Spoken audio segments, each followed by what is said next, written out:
पिछले ज़माने में मुल्क रूम में एक बहुत बड़ा सौदागर रहता था जिसके 3 बेटे थे। तीनों बड़े खूबसूरत जवान थे और तीनों सौदागरी का काम करते थे। बड़े 2 बेटे तो अपना अलहदा कारोबार करते, मगर छोटा बेटा बाप के साथ दुकान पर बैठता और बाप का माल लेकर दूसरे मुल्कों में जाता। वह बेहद खूबसूरत, अक्लमंद और ज़हीन था। उनकी एक चचा की बेटी थी जो बेइंतहा खूबसूरत और ज़हीन थी। उसकी खूबसूरती और जवानी के दूर दूर तक चर्चे थे। सौदागर ने फैसला किया हुआ था कि वो अपने भाई की बेटी से अपने तीनों बेटों में से किसी एक की शादी ज़रूर करेगा। वो लड़की भी चूंकि इन्हीं के घर में रहती थी, इसलिए वह तीनों भाइयों से यकसा मोहब्बत करती और उसकी नज़र में तीनों भाई एक जैसे थे। वो इस सिलसिले में ये फैसला करने से कासिर थी कि वो इन तीनों में से किसके साथ शादी करे और किन 2 के साथ ना करे। इसलिए उसने शादी का इख्तियार अपने चचा यानी उस सौदागर को दे दिया कि वो जिसके साथ चाहे उसकी शादी कर दे। सौदागर ने अपने बेटों से इस सिलसिले में मशवरा किया तो वो बेहद परेशान हुआ, क्योंकि हर बेटा अपने चचा की बेटी के साथ शादी करने को तैयार था और कोई भी उसको छोड़ने पर रजामंद नहीं था। बड़ा बेटा जिसका नाम आदिल था, ये दलील देता था कि चूंकि वह सबसे बड़ा है इसलिए अपने चचा की लड़की से शादी करने का उसे ज़्यादा हक पहुंचता है। मंझला बेटा जिसका नाम आकिल था, ये दलील देता कि चूंकि उसका कारोबार सबसे ज़्यादा वसी है और वो इन सबसे ज़्यादा दौलतमंद है, इसलिए वो अपने चचा की बेटी से शादी करने का ज़्यादा हकदार है, क्योंकि वो उसे बाकी सबकी निस्बत ज़्यादा खुश रख सकता है। सबसे छोटा बेटा जिसका नाम आमिर था, इसलिए शादी पर इसरार करता कि चचा की बेटी उसकी हम उम्र थी और इस लिहाज से बाकी 2 की निस्बत वो उससे ज़्यादा मानूस थी। बहरहाल वो तीनों इस मसले पर किसी सूरत में मुत्तफिक नहीं होते थे। कोई भी अपना हक छोड़ने पर तैयार नहीं होता था।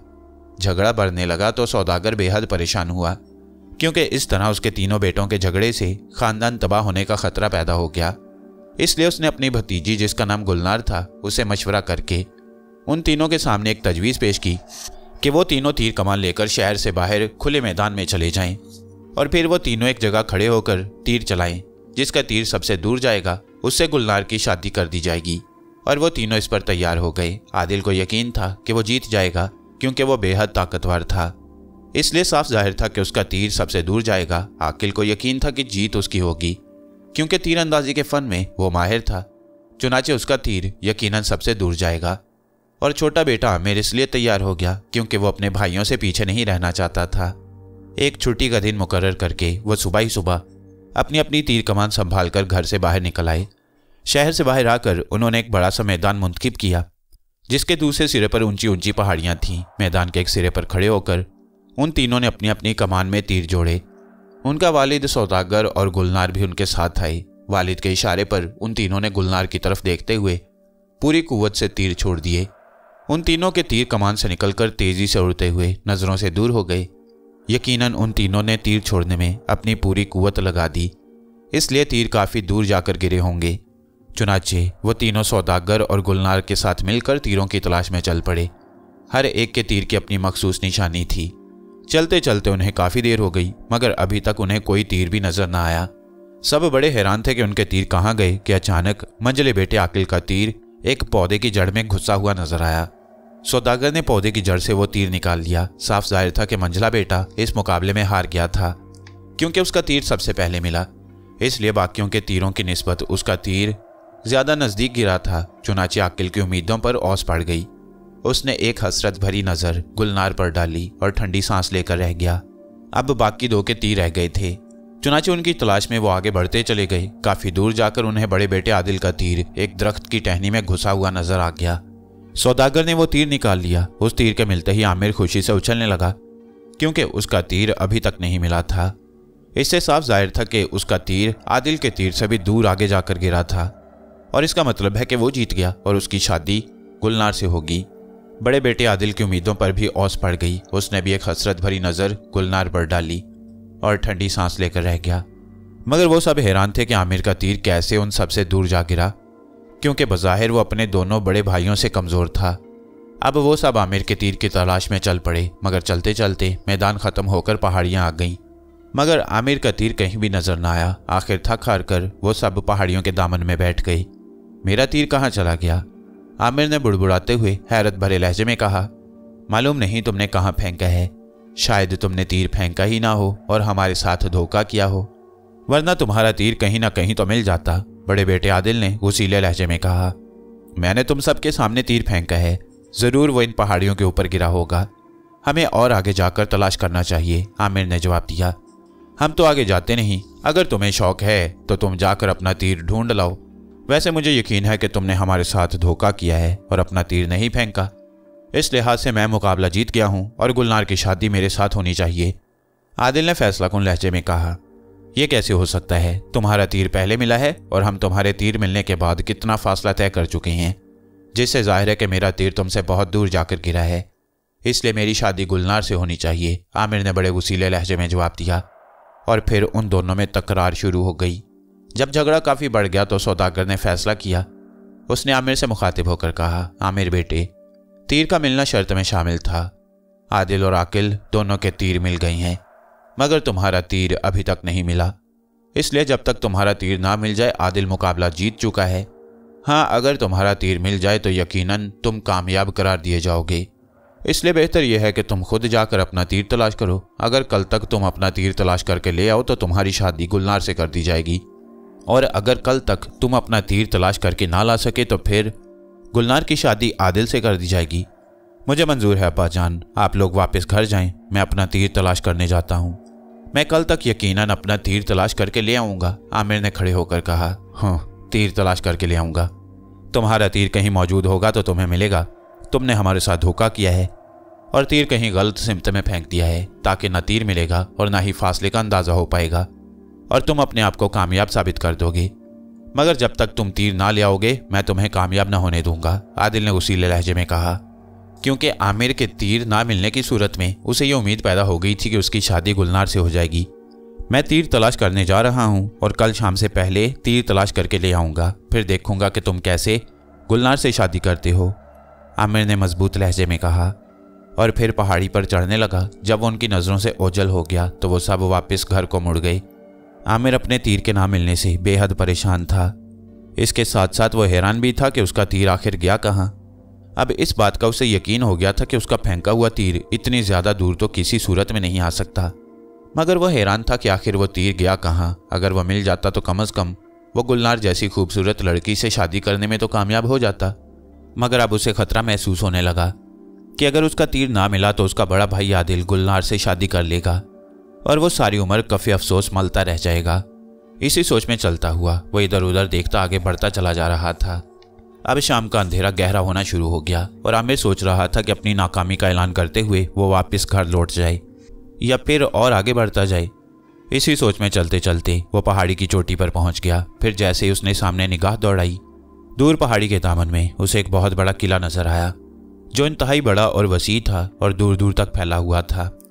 आमिर इस पुरस्कार किले को देखकर हैरत से दंग रह गया, क्योंकि इससे पहले वो सैकड़ों बार इस पहाड़ी पर आया था, मगर आज तक उसे कभी किला नजर नहीं आया था। और वो किले को बड़ी इश्तियाक और गहरी नज़रों से देखने लगा और दूसरे लम्हे वो बुरी तरह उछल पड़ा, क्योंकि उसे किले के बड़े दरवाजे के करीब एक बड़े से पत्थर में अपना तीर गड़ा हुआ साफ नजर आ गया। वाह, मज़ा आ गया। अब मुझे गुलनार से शादी करने से कौन रोक सकता है। मेरा तीर इतनी दूर तक आया है कि कोई शख्स इतनी दूर तीर फेंकने का तस्वुर भी नहीं कर सकता। और इस खुशी में वह इंतहाई तेज़ रफ्तारी से पहाड़ी से नीचे उतरने लगा। वह जल्द अज जल्द अपना तीर हासिल करना चाहता था। उसे ख्याल आया कि अगर वो तीर इस तरह निकाल कर घर ले गया तो उसके भाइयों ने कभी इस बात को तस्लीम नहीं करना कि उसका तीर इतनी दूर जा सकता है। तीर तो एक तरफ रहा, उन्होंने इस बात को भी तस्लीम नहीं करना कि पहाड़ी के दामन में कोई किला भी है या नहीं।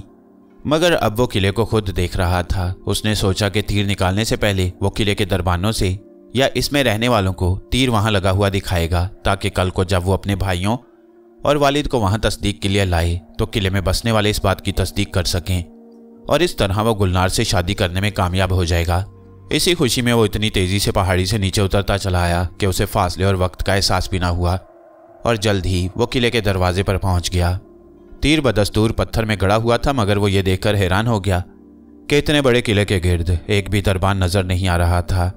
हत्ता के दरवाजे पर भी कोई दरबान न था और दरवाज़ा बंद था। पहले तो उसके जी में आई कि वो अपना तीर निकाल कर वहाँ से वापस चला जाए, क्योंकि उसे किले की खामोशी और वीरानी कुछ पुरस्कार और खौफजदा करने वाली महसूस होने लगी। मगर दूसरे लम्हे उसे गुलनार का ख्याल आ गया। उसने सोचा कि अगर वो वैसे ही चला गया तो फिर उसके भाइयों ने उसे यकीनन झूठा समझना है और फिर जब किलेदार भी उसकी तस्दीक नहीं करेंगे तो उसके पास अपनी बात की तस्दीक का कोई सबूत भी ना होगा। चुनाचे वो हिम्मत करके दरवाजे के करीब गया और उसके बड़े से दरवाजे के बाहर लगे हुए कुंडे को जोर से खटखटाया और एक तरफ हटकर खड़ा हो गया। कुंडे की आवाज़ दूर दूर तक सुनाई दी और तकरीबन 5 मिनट के बाद वो बड़ा सा दरवाज़ा आहिस्ता से खुला और फिर एक इंतहाई खूबसूरत और नौजवान लड़की बाहर निकल आई। वो लिबास से किसी बादशाह की मुलाजमा लगती थी। जी, मैं ज़रा इस किले में रहने वालों से मिलना चाहता हूँ ताकि उन्हें इस तीर की यहाँ मौजूदगी का गवाह बना सकूँ। आमिर ने बड़े परेशान और घबराए हुए लहजे में उससे मुखातिब होकर कहा, आप अंदर तशरीफ़ लाइए, शहजादी साहिबा आपका काफ़ी देर से इंतज़ार कर रही हैं। उस मुलाजिम ने बेहद मुअद्दबाना और बाइखलाक लहजे में कहा, शहजादी साहिबा और मेरा इंतज़ार? तो क्या इस किले में कोई शहजादी भी रहती है? मगर वो किस मुल्क की शहजादी है और मुझे कैसे जानती है? और वो मेरा इंतज़ार क्यों कर रही है? आमिर ने और ज़्यादा घबराए हुए लहजे में कहा, आप तशरीफ़ तो ले आइए, आपको सब कुछ मालूम हो जाएगा। मुलाजमा ने दोबारा मुअद्दबाना लहजे में झुक कर कहा और फिर वापस मुड़ गई। आमिर ने कुछ ना समझते हुए कंधे झटके और फिर हैरत के आलम में उसके पीछे पीछे चलने लगा, जैसे कुछ ना समझ सका हो। फिर जैसे ही वो किले के अंदर दाखिल हुआ, उसकी आंखें फटी की फटी रह गईं। वह सोच भी नहीं सकता था कि बाहर से वीरान किला अंदर से इतना खूबसूरत भी हो सकता है। अंदर बेहतरीन बाग और फवारे थे जिनमें से 7 रंग का पानी निकल रहा था और एक ही जगह से हर रंग की धार बैक वक्त अलहदा अलहदा निकल रही थी। ये इंतहाई खूबसूरत नज़ारा था। आमिर ने वहाँ ऐसे ऐसे खूबसूरत फूल देखे जो उसने आज तक जिंदगी में कभी ना देखे थे और ना सुने थे। हर तरफ ऐसा मालूम होता जैसे बाहर ने इस किले में डेरा डाल लिया हो। दरमियान में बनी हुई रविशों पर सुर्ख रंग के खूबसूरत पत्थर बिछे हुए थे। इर्द गिर्द मौजूद गहरी सब्ज घास की वजह से बेहद खूबसूरत मालूम हो रहे थे। मुलाजमा के पीछे चलते चलते वो एक बहुत बड़े बरामदे में पहुंच गया और फिर मुलाजमा उसे एक कमरे में लेती चली गई। 2-3 कमरों में से गुजरने के बाद आमिर जैसे ही एक कमरे में दाखिल हुआ, वो ठिठक कर रह गया, क्योंकि वो कमरा इतनी खूबसूरती से सजा हुआ था कि आमिर उसे देखता ही रह गया। दुनिया भर का खूबसूरत तरीन सामान वहाँ मौजूद था और दरमियान में एक इंतहाई खूबसूरत पर फैलाए मोर की शक्ल का खालिस सोने का बना हुआ तख्त बिछा हुआ था, जिस पर हीरे मोती, नीलम, जमुर्द और ना जाने कौन कौन से रंग बिरंगे और इंतहाई कीमती पत्थर जुड़े हुए थे। तख्त के ऊपर एक इंतहाई खूबसूरत और नौजवान लड़की बैठी हुई थी जो ज़र्क वर्क लिबास में मौजूद थी और सर पर खाली सोने का बहुत बड़ा खूबसूरत ताज पहने हुए थी और ताज के ऊपर इंतहाई खूबसूरत पर जुड़ा हुआ था। आमिर शहजादी पर एक नज़र डालते ही हक्का बक्का रह गया। वाकई शहजादी बेहद हसीन और खूबसूरत थी।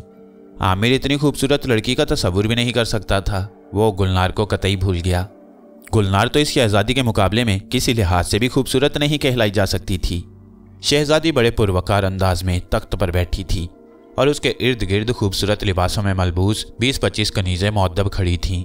कनीज़ें भी बेहद खूबसूरत थी, मगर शहजादी के सामने उनका हुस्न बिल्कुल फीका पड़ा हुआ था, जैसे चांद के सामने सितारों का हुस्न मांद पड़ जाता है। जैसे ही आमिर अंदर दाखिल हुआ, शहजादी ने नजरें उठाकर उसे देखा और फिर उसके खूबसूरत लबों पर हल्की सी मुस्कुराहट तैरने लगी। दूसरे लम्हे उसके गुलाब की पंखड़ियों जैसे होंठ खुले और फिर उसने आमिर से कहा, आइए तशरीफ़ लाइए, हम कितनी देर से आपका इंतज़ार कर रहे थे। उसकी आवाज़ सुनकर आमिर को यूं महसूस हुआ जैसे दूर कहीं मंदिर में पीतल की घंटियां बजी हों। शहजादी की आवाज़ भी मीठी और सुरीली थी। ऐसा महसूस होता था जैसे बोलते हुए उसके मुंह से लफ्ज़ निकलने की बजाय फूल झड़ रहे हों। जैसे ही शहजादी ने अल्फाज कहे, उसकी तमाम कनीज़ें खामोशी से उठीं और फिर झुककर आदाब बजा लाईं और बारी बारी बाहर निकल गईं। अब वहाँ शहजादी और आमिर अकेले रह गए। आइए तशरीफ़ रखिए, आप खड़े क्यों हैं? शहजादी ने मुस्कुराते हुए उसे तख्त पर बैठने के लिए कहा और आमिर, जो अब तक हैरत के आलम में खड़ा था, खामोशी से चलता हुआ तख्त के करीब आया और फिर शहजादी ने उसका हाथ पकड़कर वहीं तख्त पर उसे बिठा लिया। जैसे ही शहजादी ने आमिर का हाथ पकड़ा, आमिर को होश आ गया। वह चौंक पड़ा और फिर उसने शहजादी से पूछा, शहजादी, गुस्ताखी मुआफ़, क्या आप अपना तारुफ कराएंगी और आप अपने इस फिक्रे का मतलब समझाएंगी कि आप मेरा कितनी देर से इंतज़ार कर रही हैं, जबकि मैं आपको जानता भी नहीं। आमिर, तुम कितने भोले और खूबसूरत हो। मैं दरअसल कोकाफ की शहजादी बहार आलम हूँ। मैं अपने माँ बाप की इकलौती बेटी हूँ और वह मुझसे बेहद प्यार करते हैं। मैंने एक दफ़ा तुम्हें किसी काफ़िले के साथ जाते हुए देखा तो तुम मुझे बहुत पसंद आए। मैंने फ़ैसला कर लिया था कि मैं अगर शादी करूँगी तो तुमसे ही करूँगी। मैंने अपने फ़ैसले का ऐलान भी कर दिया था, मगर मेरी तवक्को के ऐन मुताबिक कोकाफ में ज़ल्ज़ले किसी कैफियत पैदा हो गई। मेरे माँ बाप, मेरे अजीज रिश्तेदार सब मुझसे नाराज हो गए क्योंकि हमारे यहाँ किसी आदमजादे से शादी करना कतई ममनू है। मगर मैं शहजादी थी इसलिए अपनी जिद पर अड़ गई। पहले तो मेरे माँ बाप मुझसे सख्त नाराज रहे, मगर आखिर उन्होंने मेरी जिद के आगे हथियार डाल दिए। उनको मनाने में मेरे चचा गागान जिन का बड़ा हाथ था। शहजादी ने उसे तफसील बताते हुए कहा, गागान जिन बड़ा खौफनाक नाम है। आमिर ने खौफ के मारे झुरझुरी लेते हुए कहा, हाँ, गागान जिन जिन्नों की फौज का सिपा सालार है और बादशाह के बाद वो सबसे बहादुर और सबसे ज्यादा इख्तियारात का मालिक है। वह मुझे बेहद पसंद करता है और उसने मुझे अपनी बेटी की तरह पाला है। इसलिए उसके समझाने पर मेरे वालिद नरम पड़ गए और उन्होंने मुझे तुमसे शादी करने की इजाज़त दे दी, मगर इसके लिए 3 शर्तें लगा दी। एक तो ये कि शादी के बाद मैं कोकाफ में दाखिल नहीं हो सकती, बल्कि तुम्हारी दुनिया में सारी उम्र गुजारूंगी। मेरे चचा ने इस शर्त को तस्लीम करते हुए यहाँ पहाड़ी के दामन में मुझे ये खूबसूरत किला बनवा दिया है और मैं कोकाफ से निकलकर इस किले में आ गई। दूसरी शर्त अलबत्ता बेहद खतरनाक रखी गई है और वो ये कि तुम गागान जिन को मुकाबले में शिकस्त दे दो। तुम्हारी बहादुरी का तमाम कोकाफ पर सिक्का जम जाए और कोई जिन ये ना कह सके कि कोकाफ के बादशाह का दामाद बहादुर नहीं। गागान जिन ने बादशाह को बेहद समझाया, मगर बादशाह अपनी जिद पर अड़ गया। शहजादी ने उसे दूसरी शर्त के मुतल्लिक बतलाते हुए कहा, मगर मैं एक जिन से कैसे लड़ सकता हूँ? हाँ, अगर वह इंसानी शक्ल में आ जाए तो मैं उससे लड़ने पर तैयार हूँ। आमिर ने हिचकिचाते हुए कहा, लेकिन शर्त यही है कि तुम उससे उसी हालत में लड़ोगे जिस हालत में वो है, यानी जिन की सूरत में। शहजादी ने संजीदगी से जवाब दिया, यह तो बड़ा मुश्किल है। मैंने तुम्हारे चचा से हड्डी पसली नहीं तुड़वानी। तुम्हारे वालिद ने यह शर्त जानबूझकर रखी है ताकि मैं जिन के हाथों मारा जाऊं और इस तरह तुम्हारी शादी मुझसे न हो सके। आमिर ने उसे समझाया, हो सकता है उनका यही ख्याल हो, मगर मुझे पूरा यकीन है कि अगर तुम हिम्मत करो तो चचा गागान जिन को पिछाड़ सकते हो। शहजादी ने उसके कंधे पर हाथ रखते हुए कहा, मगर यह कैसे मुमकिन है? भला कहाँ मैं और कहाँ एक जिन, और फिर जिन भी वो जो कोकाफ में सबसे बहादुर और ताकतवर है। आमिर अभी तक हिचकिचा रहा था। क्या तुम मेरी खातिर इतना नहीं कर सकते? शहजादी ने आमिर की आंखों में आंखें डालते हुए बड़े मीठे लहजे में कहा, जबकि मैंने तुम्हारी खातिर अपने माँ बाप की नाराजगी मोल ली, कोकाफ छोड़ने पर रजामंद हो गई। और उससे नजरें मिलते ही, उसका लगावट का लहजा सुनते ही आमिर मोम की तरह पिघल गया। वह भी शहजादी को एक नज़र देखते ही दिल दे बैठा था। उसे गुलनार वगैरह सब भूल गए। ये मेरी खुशकिस्मती है शहजादी कि तुम जैसी हसीन औरत से मेरी शादी होगी और तुमने मेरी खातिर इतनी तकलीफ़ें बर्दाश्त की हैं। मुझे तुमसे शादी के लिए हर शर्त मंजूर है। मैं तुम्हारे लिए तो अपनी जान तक कुर्बान कर सकता हूँ। मैं गागान जिन से ज़रूर लड़ूंगा, चाहे इस लड़ाई का नतीजा कुछ भी क्यों ना हो। मैं तुम्हारी बात किसी हालत में भी नहीं टाल सकता। आमिर ने फैसलाकुन लहजे में कहा, मेरे महबूब आमिर, तुम कितने अच्छे हो। मुझे यकीन है कि तुम यकीनन चचा गागान जिन को मुकाबले में शिकस्त दे दोगे, क्योंकि मैं जानती हूँ कि अल्लाह ताला ने दुनिया की हर मखलूक से आदमजादों को ज़्यादा अकल बख्शी है। इसलिए मैं आदमजाद से शादी करने पर बजिद हो गई ताकि मेरी औलाद भी ज़हीन और खूबसूरत हो। शहजादी ने बड़े मीठे लहजे में कहा और आमिर को यूं महसूस हुआ जैसे वो जन्नत में आ गया हो और सामने जन्नत की कोई हूर बैठी उससे प्यार भरी बातें कर रही हो। आमिर शहजादी बहार आलम पर सो जान से फिदा हो चुका था, मगर अभी तीसरी शर्त बाकी रहती थी। न जाने वो कितनी खौफनाक होगी। और तीसरी शर्त क्या है? आमिर ने सवाल किया।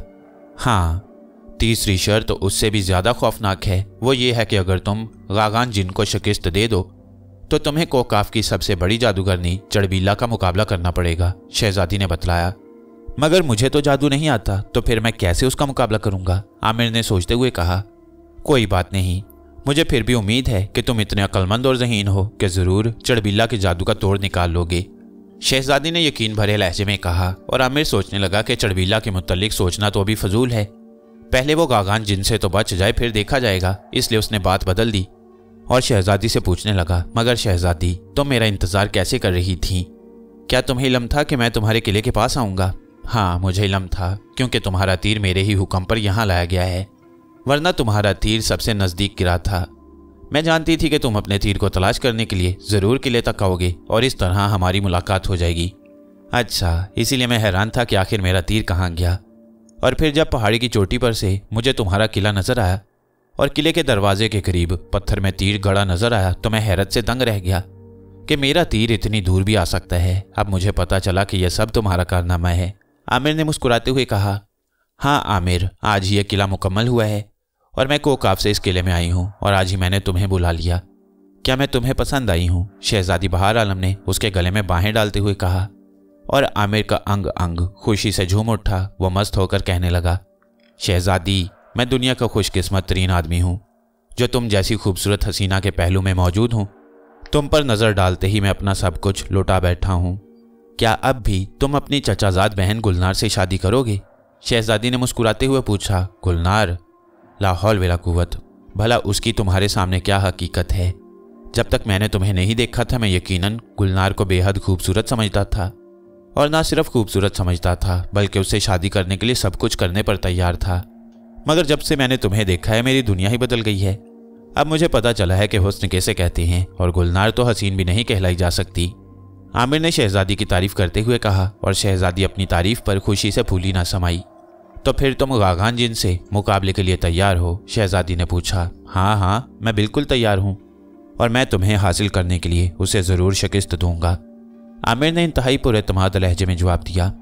अच्छा, फिर मैं अभी इत्तला भेजती हूँ ताकि मुकाबले की तैयारियां शुरू की जा सकें। मुकाबला कोकाफ में होगा और बादशाह मलका दीगर तमाम जिन और परियां भी ये मुकाबला देखेंगी। शहजादी ने कहा और फिर हल्के से ताली बजाई। फौरन ही एक कनीज अंदर दाखिल हुई और झुककर आदाब बजा लाई। सौसन, फौरन बादशाह सलामत को पैगाम भेज दो कि मेरा आमिर गागान जिन से मुकाबले के लिए तैयार है। वो दिन और तारीख मुकर्रर कर दें। शहजादी ने कनीज से मुखातिब होकर कहा। कनीज ने हैरत भरी नज़र आमिर पर डाली और वापस मुड़ गई, जैसे आमिर की हिम्मत पर हैरान हो रही हो कि वो किस तरह गागान जिन से लड़ने के लिए तैयार हो गया है। शहजादी और आमिर दोबारा बातों में मसरूफ हो गए। तकरीबन आधे घंटे बाद सौसन दोबारा अंदर दाखिल हुई। वह झुककर आदाब बजा लाई और शहजादी से कहने लगी, बादशाह सलामत ने पैगाम भेजा है कि सुबह आमिर और गागान जिन का कोकाफ में मुकाबला होगा। आप सुबह आमिर को कोकाफ में लेकर पहुंच जाएं। ठीक है, हम सुबह पहुंच जाएंगे, शहजादी ने कहा और सौसन कमरे से बाहर निकल गई। अच्छा शहजादी, काफ़ी रात हो गई है, अब मुझे इजाज़त दो ताकि मैं सुबह अपने वालिद से इजाज़त लेकर आऊँ। वालिद मेरा इंतज़ार कर रहे होंगे। आमिर को अब अपने घर का ख्याल आ गया।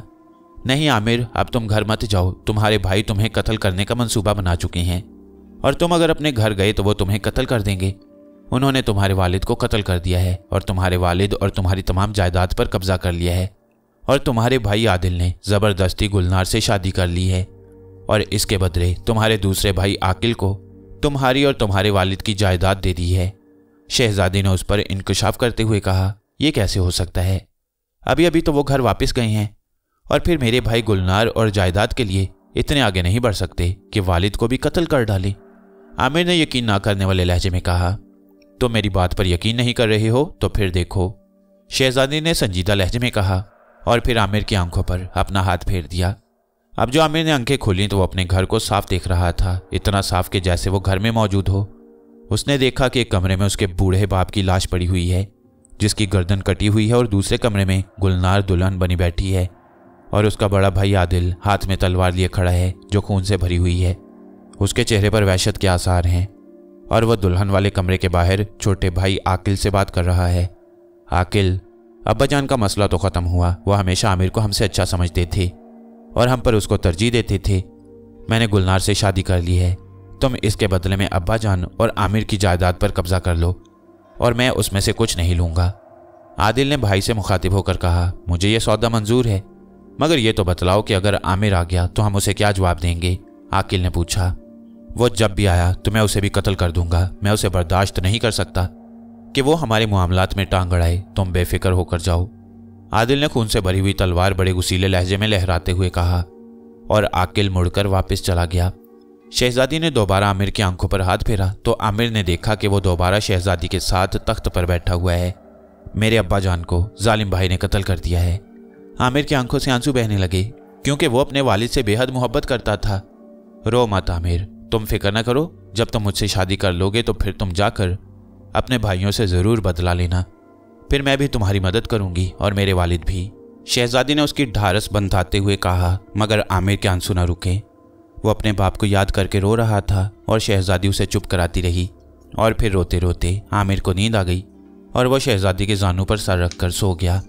सुबह जब आमिर की आंख खुली तो उसने देखा कि एक इंतहाई खूबसूरत और नरम गद्दों वाले पलंग पर वो सोया हुआ है, और शहजादी बहार आलम भी उसके साथ पड़े हुए एक खूबसूरत पलंग पर सोई हुई है।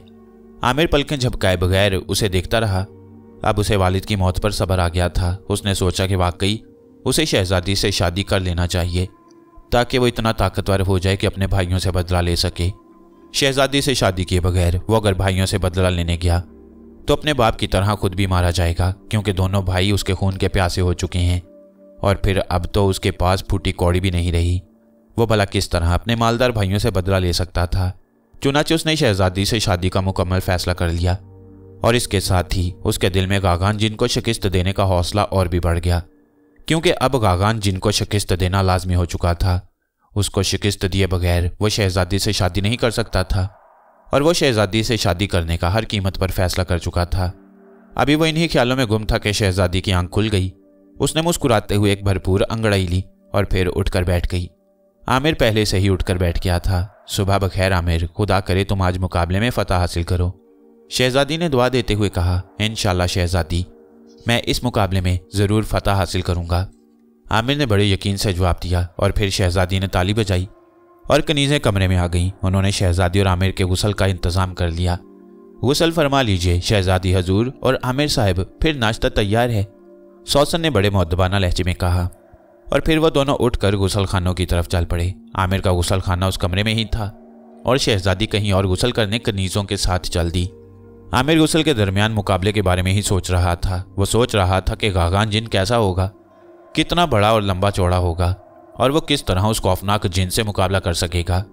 आखिर उसने सोचा कि जो कुछ होगा देखा जाएगा। वैसे उसने फैसला कर लिया था कि अपनी तरफ से गागान जिन को शिकस्त देने के लिए हर हरबा इख्तियार करेगा, आगे उसकी किस्मत। वैसे उसे उम्मीद थी कि वो किसी हद तक जिन का मुकाबला कर लेगा, क्योंकि उसने लड़ाई के फ़न में बाकायदा उस्ताद से तालीम हासिल की थी और उसे लड़ाई के बेशुमार तरीके आते थे। मगर यहाँ मुकाबला इंसान से नहीं बल्कि एक जिन से था, और जिन भी कोई छोटा मोटा नहीं बल्कि सिपा सालार और कोकाफ का सबसे बहादुर जिन। गुस्ल करके जब वो वापस कमरे में पहुंचा तो शहजादी एक नया और हसीन तरीन लिबास पहने अपनी कनीज़ों के साथ अंदर दाखिल हुई और आमिर उसे इस लिबास में देखता ही रह गया, क्योंकि इस लिबास में शहजादी पहले से कहीं ज़्यादा खूबसूरत लग रही थी। शहजादी ने उसका हाथ पकड़ा और फिर उसे लेकर एक कमरे में चली आई, जहाँ फर्श पर चांदनी बिछाकर मुख्तलिफ किस्म के फल और मशरूब रखे हुए थे। शहजादी और आमिर ने वहाँ नाश्ता किया और फिर वो दोनों उठ खड़े हुए। तो फिर तुम कोकाफ जाकर गागान जिन से मुकाबले के लिए तैयार हो? शहजादी ने उसका हाथ पकड़ते हुए पूछा। हाँ शहजादी, मैं तैयार हूँ, आमिर ने शहजादी के खूबसूरत चेहरे को शौक भरी नज़रों से देखते हुए कहा। तो फिर चलो, वहाँ हमारा इंतज़ार हो रहा होगा, शहजादी ने कहा और फिर उसे लेकर कमरे से बाहर निकल आई। मुख्तलिफ कमरों से गुजरने के बाद वो किले के सहन में आ गए। अब अपनी आंखें बंद कर लो और मेरा हाथ मजबूती से थाम लो, जब तक मैं ना कहूँ ना हाथ छोड़ना और ना ही आंखें खोलना, शहजादी ने आमिर से कहा। और आमिर ने शहजादी का हाथ मजबूती से पकड़ लिया और अपनी आंखें बंद कर लीं। और फिर दूसरे लम्हे उसे महसूस हुआ कि उसके कदमों के नीचे से ज़मीन निकल गई हो और वो हवा में लटका हुआ हो। फिर उसे ऐसा महसूस हुआ जैसे वो तेज़ी से आगे बढ़ता जा रहा हो। काफ़ी देर बाद अचानक उसके पैर सख्त ज़मीन से टकराए और इससे जिस्म को सुकून मिला, क्योंकि हवा में लटके लटके उसका जिस्म सुन्न हो गया था। आंखें खोल दो आमिर, शहजादी की आवाज़ सुनाई दी और आमिर ने आंखें खोल दी। और फिर वो चौंक पड़ा, क्योंकि वो इंतहाई खूबसूरत पहाड़ों के दरमियान में खड़ा था। उन पहाड़ों की चोटियों पर छोटे छोटे किले बने हुए थे। यहाँ बेहतरीन बाग और खूबसूरत तरीन फूल मौजूद थे। सामने मैदान में एक अजीमुशान किला मौजूद था, जो शहजादी के किले से भी हज़ारों गुना ज़्यादा बड़ा और ज़्यादा खूबसूरत था। उस किले की दीवारों पर फूल ही फूल लगे थे। ऐसा लगता था कि ये किला फूलों का ही बना हुआ है, और फूल इतने बड़े बड़े और अजीबोगरीब रंगों के थे कि आमिर ने ऐसे फूल आज तक कभी नहीं देखे। यह सामने शाही किला है जहाँ मैं रहती थी, शहजादी ने आमिर को इशारे से बताते हुए कहा। बड़ा खूबसूरत किला है, आमिर ने बेख्तियार तारीफ करते हुए कहा। चलो मैं तुम्हें गागान जिन और अपने वालिद और वालदा से मिलाऊं, शहजादी ने आमिर का हाथ पकड़कर किले की तरफ चलते हुए कहा। आमिर खामोशी से उसके साथ चल रहा था और सोच रहा था कि ना जाने शहजादी के माँ बाप कैसे होंगे। जैसे ही वो दोनों किले के अजीमुशान और बहुत बड़े दरवाजे के करीब पहुंचे, दरवाज़ा खुद ब खुद खुल गया। आओ, हमें अंदर आने की इजाज़त मिल गई, शहजादी ने खुश होते हुए कहा। और फिर शहजादी आगे आगे और आमिर उसके पीछे पीछे किले के अंदर दाखिल हो गया। मगर अंदर कदम रखते ही वो अचानक रुक गया। उसकी आंखें खौफ से फटी की फटी रह गईं। उसके सारे जिस्म में सर्दी की लहरें दौड़ने लगीं। उसे ऐसा महसूस हुआ जैसे उसकी टांगें बेख्तियार कांपने लगी हों। वो यकदम बेहद खौफजदा हो गया, क्योंकि सामने अजीमुशान बाग में उसने बहुत से खौफनाक शक्लों वाले जिन देखे, जिनकी शक्लें बेहद डरावनी थीं और वह बेहद लंबे तिरंगे और मोटे ताजे थे। उनका कद ऊंट जितना और जिस्म हाथी की तरह पले हुए थे। उनके सरों पर बड़े बड़े सींग थे और बड़े बड़े दांत मुंह से बाहर निकले हुए थे। वो बाग में इधर उधर अपने सीनों पर हाथ बांधे खड़े थे। आमिर ने चूंकि जिंदगी में पहली बार जिन देखे थे, इसलिए वो बेहद डर गया। खौफ की ज्यादती की वजह से उसकी बोटी बोटी कांपने लग गई और दिमाग में अंधेरा सा छाने लगा। उसे यूं महसूस हो रहा था कि वो अभी बेहोश होकर गिर जाएगा। शहजादी बहार आलम ने जब आमिर का यह हाल देखा तो उसने तेजी से आमिर का हाथ पकड़ लिया। क्या हुआ आमिर, क्या हुआ? तुम कांप क्यों रहे हो? शहजादी ने घबराते हुए पूछा और शहजादी के हाथ पकड़ते ही आमिर को होश आ गया। उसे सहारा सा मिल गया और वो जो यकदम बेहोश होने वाला था कदरे संभल गया। मगर अभी तक उसका खौफ दूर ना हुआ था। उसका जिस्म वैसे ही कांप रहा था। ये कौन है? आमिर ने जिन्नों की तरफ इशारा करते हुए कहा। अरे तुम इनसे डरते हो? ये तो हमारे मुलाजिम हैं। तुम इनसे मत डरो, ये तुम्हें कुछ नहीं कह सकते। शहजादी ने उसे समझाते हुए कहा। मगर ये तो बहुत खौफनाक हैं। आमिर का लहजा अभी तक कांप रहा था। इधर आओ। शहजादी ने एक जिन को इशारे से बुलाते हुए कहा। जिन तेजी से उसकी तरफ बढ़ने लगा। आमिर और भी ज्यादा खौफजदा हो गया और वह शहजादी के पीछे छुप सा गया, जैसे बच्चे खौफजदा होकर अपनी माओं के पीछे छुप जाते हैं। देव ने करीब आकर बड़े मौदबाना लहजे में कहा। जी शहजादी साहिबा, हुक्म फरमाइए। जिन की आवाज भी उसके जिस्म की तरह फटी फटी और खौफनाक थी। आमिर के कदम चूमो, शहजादी ने उसे हुक्म देते हुए कहा और जिन तेजी से जमीन पर लेट गया और उसने शहजादी के पीछे खड़े हुए आमिर के बूट को चूमना शुरू कर दिया। आमिर ने अपने पैर पीछे करना चाहे, मगर शहजादी ने उसका हाथ दबाकर उसे ऐसा करने से मना कर दिया। जिन किसी कुत्ते की तरह आमिर के बूट चाट रहा था। इतने खौफनाक जिन की ये हालत देखकर आमिर का खौफ दूर हो गया। उसने दिल में सोचा कि शहजादी की वजह से जिन उसका कुछ नहीं बिगाड़ सकते, तो वो शेर हो गया। उसका जिस्म कांपना बंद हो गया और वो सामने आकर खड़ा हो गया। शहजादी ने देखा कि उसकी तरकीब कामयाब रही है, तो उसने जिन को दोबारा हुक्म दिया। उठो उठो और वापस चले जाओ। जिन शहजादी का हुक्म सुनकर तेजी से उठा और फिर वापस अपनी जगह पर चला गया। आओ चलें। इनसे डरो मत। अगर तुम यूं ही डरते रहे तो फिर गागान जिन का मुकाबला कैसे करोगे? शहजादी ने उसका हाथ पकड़कर आगे बढ़ते हुए कहा। तो क्या वो इनसे भी ज्यादा खौफनाक है? आमिर ने हैरत भरे लहजे में कहा। हाँ, वो बहुत खौफनाक है, मगर वो मुझसे बेहद मोहब्बत करता है, इसलिए तुम डरना मत। वो तुम्हें कोई नुकसान नहीं पहुंचाएगा। शहजादी ने उसे समझाते हुए कहा। मगर मैं इतने खौफनाक जिन से कैसे लड़ूंगा? वो तो एक हाथ से पकड़कर मेरा कीमा बना देगा। आमिर को अब एहसास हुआ था कि जिन कितने ताकतवर और खौफनाक होते हैं। तुम घबराते क्यों हो? मैंने सुना है कि आदमजाद बेहद ज़हीन और अक्लमंद होते हैं। अल्लाह ताला ने इंसानों को अशरफुल मखलूकात कहा है, यानी तमाम मखलूक से ज़्यादा अफजल हैं। तो जाहिर है कि आदमजादे के पास सबसे ज़्यादा अकल होती है, इसीलिए तो अल्लाह ताला ने उसे बड़ा कहा। वरना ताकत और जिस्म में जिन तो एक तरफ, हाथी उसे कहीं ज़्यादा बड़ा और ताकतवर होता है, और ये आदमजाद ही है जो अपनी अक्लमंदी की वजह से हाथी को सुधा लेता है और उस पर सवारी करता है। तुम भी मुकाबले में अक्ल इस्तेमाल करना और मुझे यकीन है कि तुम जीत जाओगे।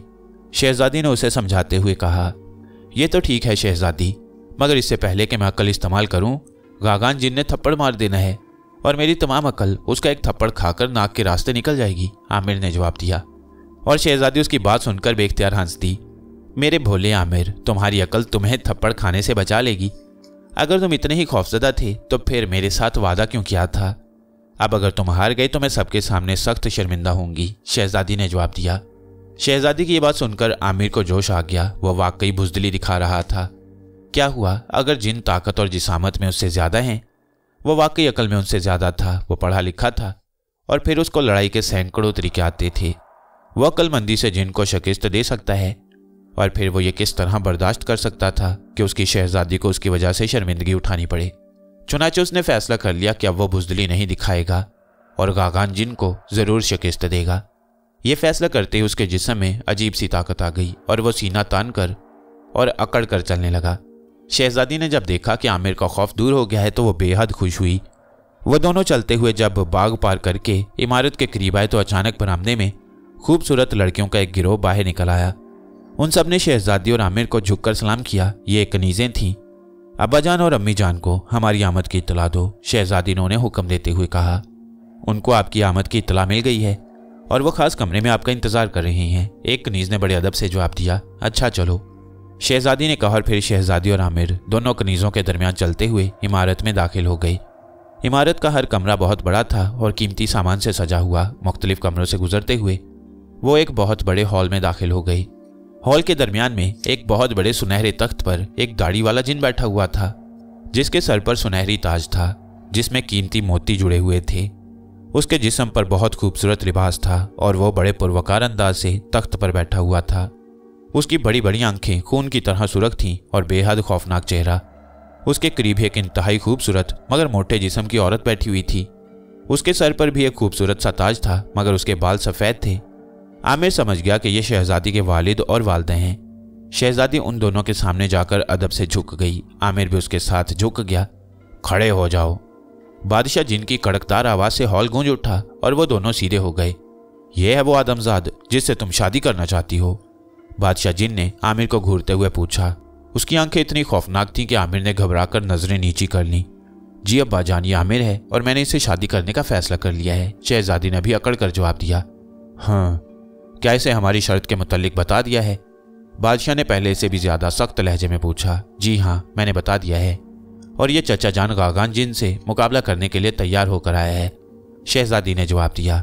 हाँ, ये और गागान जिन से मुकाबला करेगा? नामुमकिन। गागान जिन तो अगर फूंक भी मार दे तो इसकी हड्डी पसली एक हो जाएगी। बादशाह ने आमिर के जिस्म पर हकारत भरी नजरें डालते हुए कहा। मैं गागान जिन को जरूर शिकस्त दे दूंगा आलीजा, आमिर ने हिम्मत करते हुए जोरदार लहजे में कहा। और बादशाह ने उसकी बात सुनकर बेख्तियार कहकहा लगाया, जैसे वो आमिर की बेवकूफ़ी पर हंस रहा हो। उसके जोरदार कहकहे से हॉल गूंजने लगा।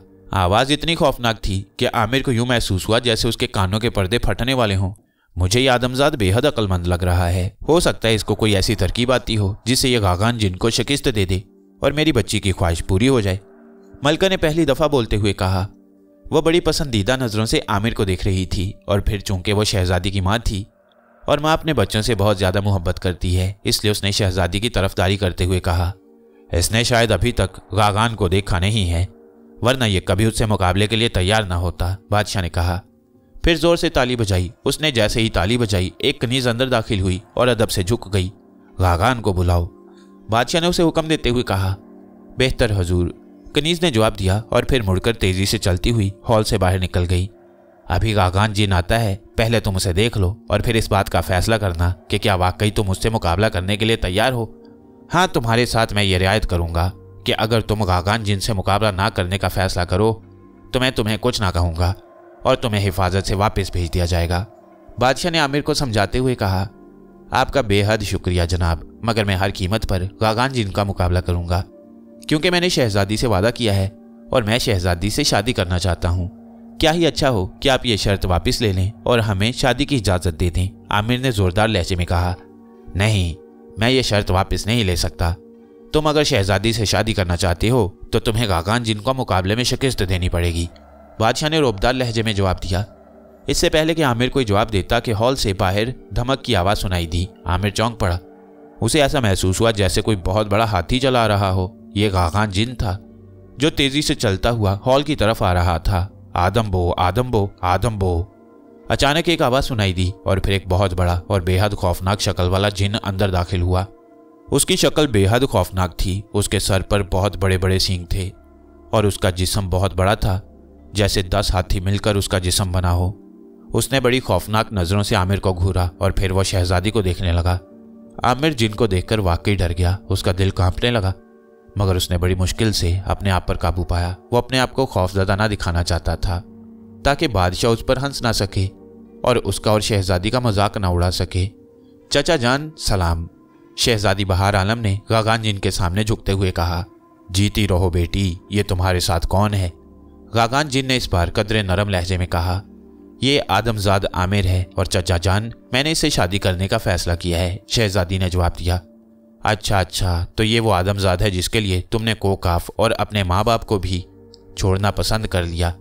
गागान जिन ने बड़े तंजिया लहजे में कहा। हाँ गागान, ये है वो आदमजाद जो हमारी शर्त के मुताबिक तुमसे मुकाबला करने आया है, बादशाह ने हंसते हुए कहा। मुझसे मुकाबला और ये करेगा? नामुमकिन, ये कैसे हो सकता है? इसको तो मैंने अगर एक उंगली भी मार दी तो ये मर जाएगा, गागान जिन ने बड़े हैरत भरे लहजे में जवाब दिया। इसीलिए तो मैंने तुम्हें बुलाया था, ताकि ये तुम्हें अच्छी तरह देख ले और उसके बाद फैसला करे। बादशाह ने अपनी तजवीज़ पर खुश होते हुए कहा, क्यों नौजवान, क्या तुम खुदकुशी करना चाहते हो? तुम मुझसे क्या मुकाबला करोगे, जबकि कोकाफ का बड़े से बड़ा जिन आज तक मेरे सामने एक लम्हा भी नहीं खड़ा हो सका। गागान जिन ने बड़े तंजिया और फखरिया लहजे में कहा, मैं आपसे ज़रूर मुकाबला करूंगा, चाहे इसमें मेरी जान भी चली जाए। आमिर ने दिल को मजबूत करते हुए कहा, बहुत खूब, तुम्हारा हौसला काबिल-ए-दाद है। बहरहाल अगर तुम मरना ही चाहते हो तो फिर ऐसा ही सही, गागान ने हंसते हुए कहा। मगर गागान, अगर आमिर ने तुम्हें शिकस्त दे दी तो फिर तुम्हारा रद्द-ए-अमल क्या होगा? क्या तुम हमेशा के लिए आमिर के दुश्मन बन जाओगे या फिर तुम इसे मुआफ़ कर दोगे? मलका ने गागान जिन से मुखातिब होकर पूछा, क्योंकि वो गागान जिन की तबीयत से अच्छी तरह वाकिफ थी कि गागान जिन बेहद कीना परवर और हासिद किस्म का जिन था और उसे खतरा था कि अगर खुले मुकाबले में आमिर ने किसी तरह गागान जिन को शिकस्त दे दी तो गागान बदला उतारने के मौके की तलाश में रहेगा। नहीं मलका भाभी, अगर ये नौजवान मुझे शिकस्त दे गया तो मैं इसका हमेशा के लिए गुलाम बन जाऊंगा। ये मैं इसलिए कह रहा हूं कि ऐसा होना नामुमकिन है। गागान जिन ने जवाब दिया, क्या तुम हज़रत सुलेमान अलैहिस्सलाम पैगंबर की कसम खाकर ये कहोगे कि अगर आमिर ने तुम्हें शिकस्त दे दी तो तुम हमेशा उसके गुलाम बनकर रहोगे? मलका ने उसे कसम खाने पर आमादा करते हुए कहा, सोच कर कसम खाना गागान, ऐसा ना हो कि यह लौंडा तुम्हें शिकस्त दे दे और तुम हमेशा के लिए गुलाम बनकर रह जाओ। बादशाह ने अपने भाई से मुखातिब होकर कहा, नहीं भाई साहब, ये नामुमकिन है। वैसे मैं मलका भाभी की तसल्ली के लिए हज़रत सुलेमान अलैहिस्सलाम पैगंबर की कसम खाकर कहता हूँ कि अगर आमिर ने मुझे शिकस्त दे दी तो मैं हमेशा के लिए इसका गुलाम बनकर रहूँगा। गागान जिन ने सीना फुलाते हुए बाकायदा कसम खाई। वो इसलिए आसानी से कसम खा गया क्योंकि उसे अच्छी तरह यकीन था कि आमिर किसी तरह भी उसे शिकस्त नहीं दे सकता। तुमने बहुत बड़ी कसम खाई है गागान, अब होशियार होकर मुकाबला करना, ऐसा ना हो कि वाकई तुम शिकस्त खा जाओ और फिर मेरी फौज का सिपा सालार एक आदमजात का गुलाम बनकर रह जाए। और ये तुम जानते हो कि हज़रत सुलेमान अलैहिस्सलाम की कसम खाकर तोड़ने वाला जिन फौरन जलकर राख हो जाता है। बादशाह ने कहा, आप फिक्र न करें बादशाह सलामत, अगर आप हुक्म दें तो मैं अभी इस नौजवान को उठाकर मुंह में डाल लूँ। गागान ने बादशाह सलामत को तसल्ली देते हुए कहा, नहीं, यहाँ नहीं, बल्कि कोकाफ के खुले मैदान में सब रियाया के सामने तुम्हारा और आमिर का मुकाबला होगा, ताकि हर देव इसको देख ले और सब पर तुम्हारी बहादुरी का सिक्का जम जाए। अब तुम जाओ, आपसे ठीक 2 घंटे बाद मुकाबला शुरू हो जाएगा, इस बात का ऐलान भी करा दो। बादशाह ने जवाब दिया और गागान सर हिलाता हुआ वापस चला गया। बहार आलम, तुम अपने आदमजात को ले जाओ, ठीक 2 घंटे बाद इसे लेकर मैदान में आ जाना, वहीं फैसला हो जाएगा। वैसे मुझे इस नौजवान पर रहम आ रहा है, बादशाह ने शहजादी को हुक्म देते हुए कहा। और शहजादी और आमिर दोनों ने झुककर बादशाह को सलाम किया और फिर वो दोनों भी कमरे से बाहर निकल गई। ये एक बहुत बड़ा मैदान था जिसके गिर्द बड़ी बड़ी सीढ़ियाँ बनी हुई थीं जो बहुत ऊपर तक चली गई थीं। एक तरफ एक बहुत बड़ा चबूतरा बना हुआ था। मैदान में बड़ी बड़ी घास उगी हुई थी। इस वक्त उन सीढ़ियों पर सैकड़ों की तादाद में खौफनाक जिन बैठे हुए थे। वो सब आपस में गागान और आमिर के मुकाबले के मुतल्लिक बातचीत कर रहे थे और सबको यकीन था कि बादशाह ने जानबूझकर यह खतरनाक शर्त लगाई है ताकि शहजादी किसी आदमजादे से शादी न कर सके, क्योंकि उन्हें यकीन था कि कोई भी आदमजाद, चाहे वो कितना ही बहादुर क्यों ना हो, गागान जिनसे नहीं जीत सकता। इतने में शोर सा मचा और फिर बादशाह और मलका बहुत सी कनीज़ों और गुलामों के दरमियान चलते हुए उस चबूतरे पर आ गए जिस पर कीमती खालें बिछी हुई थीं। सब जिन बादशाह को आते देखकर ताजीम के लिए उठ खड़े हुए। बादशाह ने उन्हें बैठने का इशारा किया और फिर खुद भी मलका के साथ उस चबूतरे पर बैठ गया। उसके बैठते ही तमाम जिन खामोशी से बैठ गए। थोड़ी देर बाद एक और जानिब से शोर उठा और गागान जिन झूमता झामता उस मैदान में दाखिल हो गया। वो वाकई तमाम जिन्नों से ज़्यादा ताकतवर और खौफनाक था। उसकी शक्ल देखते ही तमाम जिन्नों का खून खुश्क हो गया क्योंकि वो उससे बेहद डरते थे। गागान जिन बहुत जालिम जिन था और जिस जिन पर उसे गुस्सा आ जाता वो एक मुक्का मारकर उसकी हड्डियां तोड़ डालता। कहाँ है वो आदमजाद जिसकी मौत उसे यहाँ खींच लाई है? एक चूंटी हाथी से मुकाबला करने निकली है। गागान देव ने हकारत भरे लहजे में कहा। इतने में दोबारा शोर उठा और तमाम ऊंचे होकर इधर उधर देखने लगे। एक तरफ से शहजादी बहार आलम आमिर के साथ चलती हुई मैदान में दाखिल हुई। आमिर ने उस वक्त सुर्ख रंग का लिबास पहना हुआ था और उस चुस्त लिबास में वो बेहद खूबसूरत लग रहा था, मगर जिन्नों के इस उखाड़े में वो उनके दरमियान एक बौना लग रहा था, बिल्कुल छोटा सा, क्योंकि जिन बेहद लंबे तिरंगे और मोटे ताजे थे। ऐसा महसूस हो रहा था जैसे ऊंटों के दरमियान कोई बकरी का बच्चा आ गया हो। आमिर को देखकर सारे जिन बेख्तियार हंस पड़े। ये गागान जिन से मुकाबला करेगा? कमाल है भाई, कमाल है। सारे जिन्नों ने हैरत भरे लहजे में कहा। भाई इसकी हिम्मत है कि ये यहाँ तक आ गया और मुकाबले पर डटा हुआ है, वरना कोई और होता तो अब तक को खौफ के मारे मर गया होता। एक बूढ़े जिन ने दूसरे से मुखातिब होकर कहा, खाक हिम्मत है, मुझे तो कोई पागल मालूम होता है। गागान जिन तो इसकी हड्डियों का सुरमा बनाकर रख देगा। दूसरे जिन ने बुरा समूह बनाते हुए कहा। शहजादी आमिर को मैदान में छोड़कर उसके बाजू पर थपकी देकर खुद सीढ़ियां चढ़ती हुई उस चबूतरे पर जा बैठी जहां बादशाह और मलका पहले से बैठे हुए थे। क्या तुम अब भी मुकाबले के लिए तैयार हो? बादशाह ने उससे आखिरी बार पूछा। जी हाँ बादशाह सलामत, मैं तैयार हूं, आमिर ने जोर से चीखते हुए कहा। बहुत खूब, अगर तुम वाकई मरना चाहते हो तो फिर भला हम क्या कर सकते हैं? बादशाह ने जवाब दिया। बहार आलम, आमिर क्या वाकई गागान जिन से जीत जाएगा? मुझे तो बेचारे की मौत साफ दिखाई दे रही है। मलका ने करीब बैठी शहजादी के कान में सरगोशी करते हुए कहा। नहीं अम्मी जान, मुझे पूरा यकीन है कि आमिर मुकाबला जीत जाएगा, क्योंकि आदमजादे बेहद अक्लमंद होते हैं। चचा जान गागान के पास ताकत है मगर अकल नहीं है। शहजादी ने यकीन से पुर लहजे में जवाब दिया। मुकाबला शुरू किया जाए, बादशाह जिन ने जोर से चीख कर कहा। और शहजादी और मलका के साथ साथ तमाम जिन भी दम साधे इस अजीबोगरीब मुकाबले को देखने लगे। बादशाह का हुक्म सुनते ही गागान जिन तेजी से आमिर की तरफ बढ़ने लगा। आमिर भी हुक्म सुनते ही तनकर खड़ा हो गया। उसे भी एहसास था कि वो एक बला से मुकाबला करने वाला है, मगर वो बेहद बहादुर और अक्लमंद नौजवान था और उसे अल्लाह पर पूरा भरोसा था कि अगर उसकी मदद शामिल रही तो वो यकीनन गागान को शिकस्त दे देगा, क्योंकि वो जानता था कि अल्लाह अगर चाहे तो चिड़िया के हाथों बाज मरवा सकता है और फिर अल्लाह हिम्मत करने वालों की मदद करता है। आमिर बिल्कुल खाली हाथ था। उसको ख्याल आया कि उसके पास कोई हथियार होता तो वो बड़ी आसानी से इस जिन को मार गिराता, मगर अब तो उसे खाली हाथ उससे लड़ना पड़ेगा। जैसे ही गागान जिन उसके करीब आया वो चौकन्ना हो गया। गागान ने करीब आकर जोर से झपटा मारा। उसका ख्याल था कि वो एक ही झपटे में आमिर को पकड़ लेगा, मगर उसका ख्याल गलत निकला। आमिर उसके ख्याल से कहीं ज्यादा फुर्तीला निकला। जैसे ही गागान ने झपटा मारा, आमिर तेजी से अपनी जगह से उछला और फिर वो तेज दौड़ता हुआ तीर की तरह जिन की बड़ी बड़ी टांगों में से निकलकर उसकी पुश्त पर आ गया। वहां आकर उसने पूरी कुव्वत से अपने पैर की ठोकर जिन की पिंडली की पिछली तरफ मार दी, मगर जाहिर है कि इतने बड़े जिन पर इस ठोकर का क्या असर होना था। अलबत्ता आमिर के इस तरह उसके झपटने से निकल जाने पर वो झुंझलाकर मुड़ा और उसने फिर झपटकर आमिर को पकड़ना चाहा, मगर उसने एक बार फिर वही काम दिखाया और तेजी से उसकी बड़ी बड़ी टांगों के दरमियान से निकल गया। उसने दूसरी तरफ आकर एक बार फिर जिन की पिंडली पर ठोकर मार दी। गागान जिन के झुंझलाहट अब अरूज पर आ गई। सारे जिन आमिर की इस बेपनाह फुर्ती पर हैरान रह गए। उनके तो ख्याल में भी नहीं था कि आमिर इतना फुर्तीला हो सकता है। गागान जिन ने दूसरी बार मुड़कर आमिर को पकड़ना चाहा। इस बार उसने भी फुर्ती से काम लिया और अपनी दोनों टांगों को भी मिला लिया ताकि आमिर फिर उनके दरमियान में से न निकल जाए। मगर आमिर भी सूरत हाल को भांप गया, इसलिए जैसे ही इस बार गागान ने उसे पकड़ना चाहा, वो उछलकर एक तरफ हो गया और फिर तेजी से दौड़ता हुआ मैदान के कोने में जा खड़ा हुआ। गागान उसके पीछे दौड़ा। वो बड़े बड़े कदम उठाता हुआ जल्दी ही उसके करीब पहुंच गया, मगर आमिर इस दौरान बिजली की तरह दौड़ता हुआ मैदान के दूसरे कोने पर जा पहुंचा और गागान को दोबारा उसके पीछे दौड़ना पड़ा। मगर जैसे ही वो करीब पहुंचा, आमिर दौड़कर तीसरे कोने पर जा पहुंचा और गागान को फिर उसके पीछे जाना पड़ा। जब इतने बड़े जिन को यूं तेजी से और मुसलसल दौड़ना पड़ा तो वो हाँफने लगा और उसका सांस तेज तेज चलने लगा। और आमिर भी यही चाहता था कि गागान जिन बुरी तरह थक जाए और फिर उसे शिकस्त देना आसान होगा। जूं जूं गागान आमिर के पीछे दौड़ता जाता, उसका गुस्सा भी बढ़ता जाता। कहाँ तो वो सोच रहा था कि 1 मिनट में आमिर को मार देगा और कहाँ आमिर उसे पूरे मैदान में दौड़ाता फिर रहा था। बादशाह, मलका और तमाम जिन हैरत से इस अजीबोगरीब मुकाबले को देख रहे थे। वो आमिर की चालाकी और फुर्ती की दिल ही दिल में दाद दे रहे थे।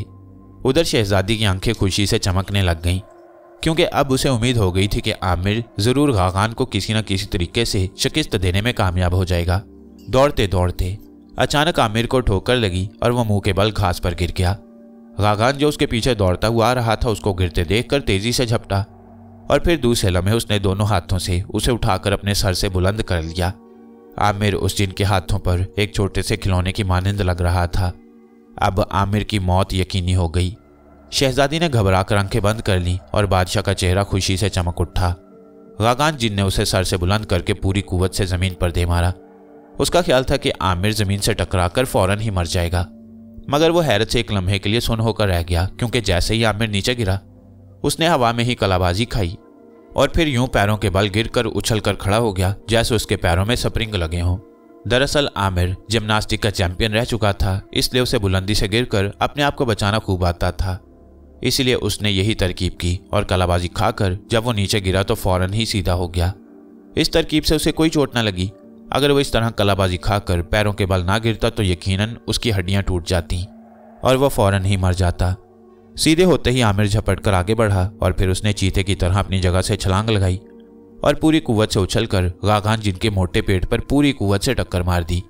आमिर की इस अचानक टक्कर का इतना असर जरूर हुआ कि गागान इस टक्कर से लड़खड़ाकर पीछे हो गया और आमिर टक्कर मारकर पीछे कलाबाजी खाकर गिरा और एक बार फिर सीधा खड़ा हो गया। उसकी इस बेपनाह जुर्रत पर तमाम जिन्नों ने खुशी से तालियां बजानी शुरू कर दी और अब तो बादशाह को भी उसकी फुर्ती और चालाकी का कायल होना पड़ा। गागान जिन को आमिर की इस हरकत पर बेपनाह गुस्सा आया और वह पहले से भी ज्यादा तेजी से आमिर की तरफ झपटा और आमिर अचानक तेजी से जमीन पर गिर पड़ा और फिर सांप की तरह तेजी से रेंगता हुआ मुखालिफ सिमत में निकल गया। गागान जिन, जिसने पूरी कुव्वत से आमिर पर झपटा मारा था, अपना तवाज़ुन कायम न रख सका और संभलते संभलते भी औंधे मुंह जमीन पर गिर पड़ा। आमिर ने रेंगने में बेहद तेजी दिखाई। अगर उसे जरा भी देर हो जाती तो वह गागान के जिस्म के नीचे आ जाता तो यकीनन मर जाता, मगर वो रेंग कर एक तरफ हो गया और फिर जैसे ही गागान नीचे गिरा, आमिर तेजी से उठा और उछलकर गागान की कमर पर चढ़ गया और उसकी कमर पर बुरी तरह कूदने लगा। गागान जिन को यूं अचानक गिरने से खासी चोट आई, मगर वो झुंझलाकर एक झटके से उठ खड़ा हुआ और आमिर जो उसकी कमर पर कूद रहा था उछलकर दूर जा गिरा। इस मर्तबा आमिर को यूं अचानक गिरने से खासी चोट आई, मगर आमिर जानता था कि अगर उसने जरा भी सुस्ती दिखाई तो उसकी मौत आने में जरा देर नहीं लगेगी। चुनाचे वो भी तेजी से उठ खड़ा हुआ। गागान जिन, तुम्हें क्या हो गया है? एक छोकरा भी तुम्हारे काबू में नहीं आ रहा। बादशाह ने जब ये हालत देखी तो गुस्से से चीख उठा। गागान डांट सुनकर पलटा और फिर बिजली किसी तेजी से आमिर की तरफ झपटा। इस बार उसका अंदाज बेहद खतरनाक था। आमिर उसको अपनी तरफ दौड़ता देखकर पलटा और फिर पूरी तेजी से मैदान के किनारे की तरफ दौड़ना शुरू कर दिया। अब आगे आगे आमिर दौड़ रहा था और उसके पीछे गागान पूरी रफ्तार से दौड़ता चला जा रहा था और सब जिन बड़ी हैरत से इस अजीबोगरीब दौड़ को देख रहे थे, मगर इसके साथ साथ ही वो सब आमिर की बेवकूफ़ी पर अफसोस भी कर रहे थे, क्योंकि उन्हें मालूम था कि जैसे ही मैदान ख़त्म होगा आगे आमिर के लिए रास्ता बंद हो जाएगा और गागान जिन उसे पकड़ लेगा। और उन्हें यकीन था कि इस बार अगर आमिर गागान के हत्थे चढ़ गया तो यकीनन वो उसे कच्चा ही चबा जाएगा और जैसे ही मैदान ख़त्म होगा यकीनन ऐसे ही होगा। आमिर दौड़ते दौड़ते मैदान के किनारे के करीब पहुंच गया। अब वो सीढ़ियां करीब ही आ गई थीं जिन पर जिन बैठे हुए थे। ये सीढ़ियां बड़े बड़े शैतीरों की बनी हुई थीं और बेहद मजबूत थीं। अब गागान जिन आमिर के बिल्कुल करीब पहुंच चुका था, क्योंकि आमिर जितनी दूर 10 कदम उठाकर पहुंचता, गागान जिन एक ही कदम उठाकर उतना फासला तय कर लेता। अब आमिर के पकड़े जाने में चंद लम्हों की देर रह गई। शहजादी ने खौफ से आंखें बंद कर लीं, क्योंकि अब उसे यकीन हो गया कि आमिर के बचने की कोई सूरत बाकी नहीं रह गई। आमिर जैसे ही दीवार के करीब पहुंचा वो इंतहाई तेजी से एक तरफ मुड़ गया और उसके पीछे गागान जिन, जो पूरी रफ्तार से भागा चला रहा था, अपने भारी भरकम जिस्म की वजह से उतनी तेजी से न मुड़ सका और न ही अपने आप को अचानक रोक सका। चुनाचे वो पूरी कुव्वत से एक जोरदार धमाके से पत्थरों की बनी हुई मजबूत सीढ़ियों के साथ टकरा गया। धमाके के साथ साथ गागान जिन के मुंह से एक जोरदार चीख निकल गई। उसका सर पूरी कुव्वत से पथरीली दीवार से टकराया और उसके सर से खून का फवारा सा फूट पड़ा। उसका सर फट गया और वो उलटकर मैदान में गिर गया। धमाके की आवाज़ सुनकर शहजादी ने आंखें खोली तो उसने बड़ी हैरत से देखा कि आमिर तो एक तरफ खड़ा बड़ी मासूमियत से पलकें चिपका रहा था और गागान जिन जमीन पर चित पड़ा हुआ था और उसके सर से खून का फवारा सा उबल रहा था। बादशाह, मलका और तमाम जिन बेख्तियार उठकर खड़े हो गए। उनकी समझ में ही नहीं आया कि यह सब कुछ अचानक कैसे हो गया, मगर वो देख रहे थे कि 10 हाथियों का जिस्म रखने वाला गागान जिन जमीन पर जख्मी पड़ा हुआ था और आदमजाद, जिस पर वो हंस रहे थे, बिल्कुल ठीक ठाक एक तरफ बड़े इत्मीनान से खड़ा था। गागान जिन इस अचानक चोट लगने से चंद लम्हों तक तो जमीन पर कमर के बल बेहिस्सो हरकत पड़ा रहा। फिर उसने एक झुरझुरी ली और दूसरे लम्हे वो तेजी से उठ खड़ा हुआ, मगर चोट का सदमा अभी तक बाकी था, इसलिए वो खड़े खड़े लड़खड़ा रहा था। उसके सर से भी अभी तक तेजी से खून निकल रहा था और अब तो उसका पूरा चेहरा खून से भर चुका था और खून तेजी से उसके लंबे चौड़े जिस्म को रंगीन बनाता जा रहा था।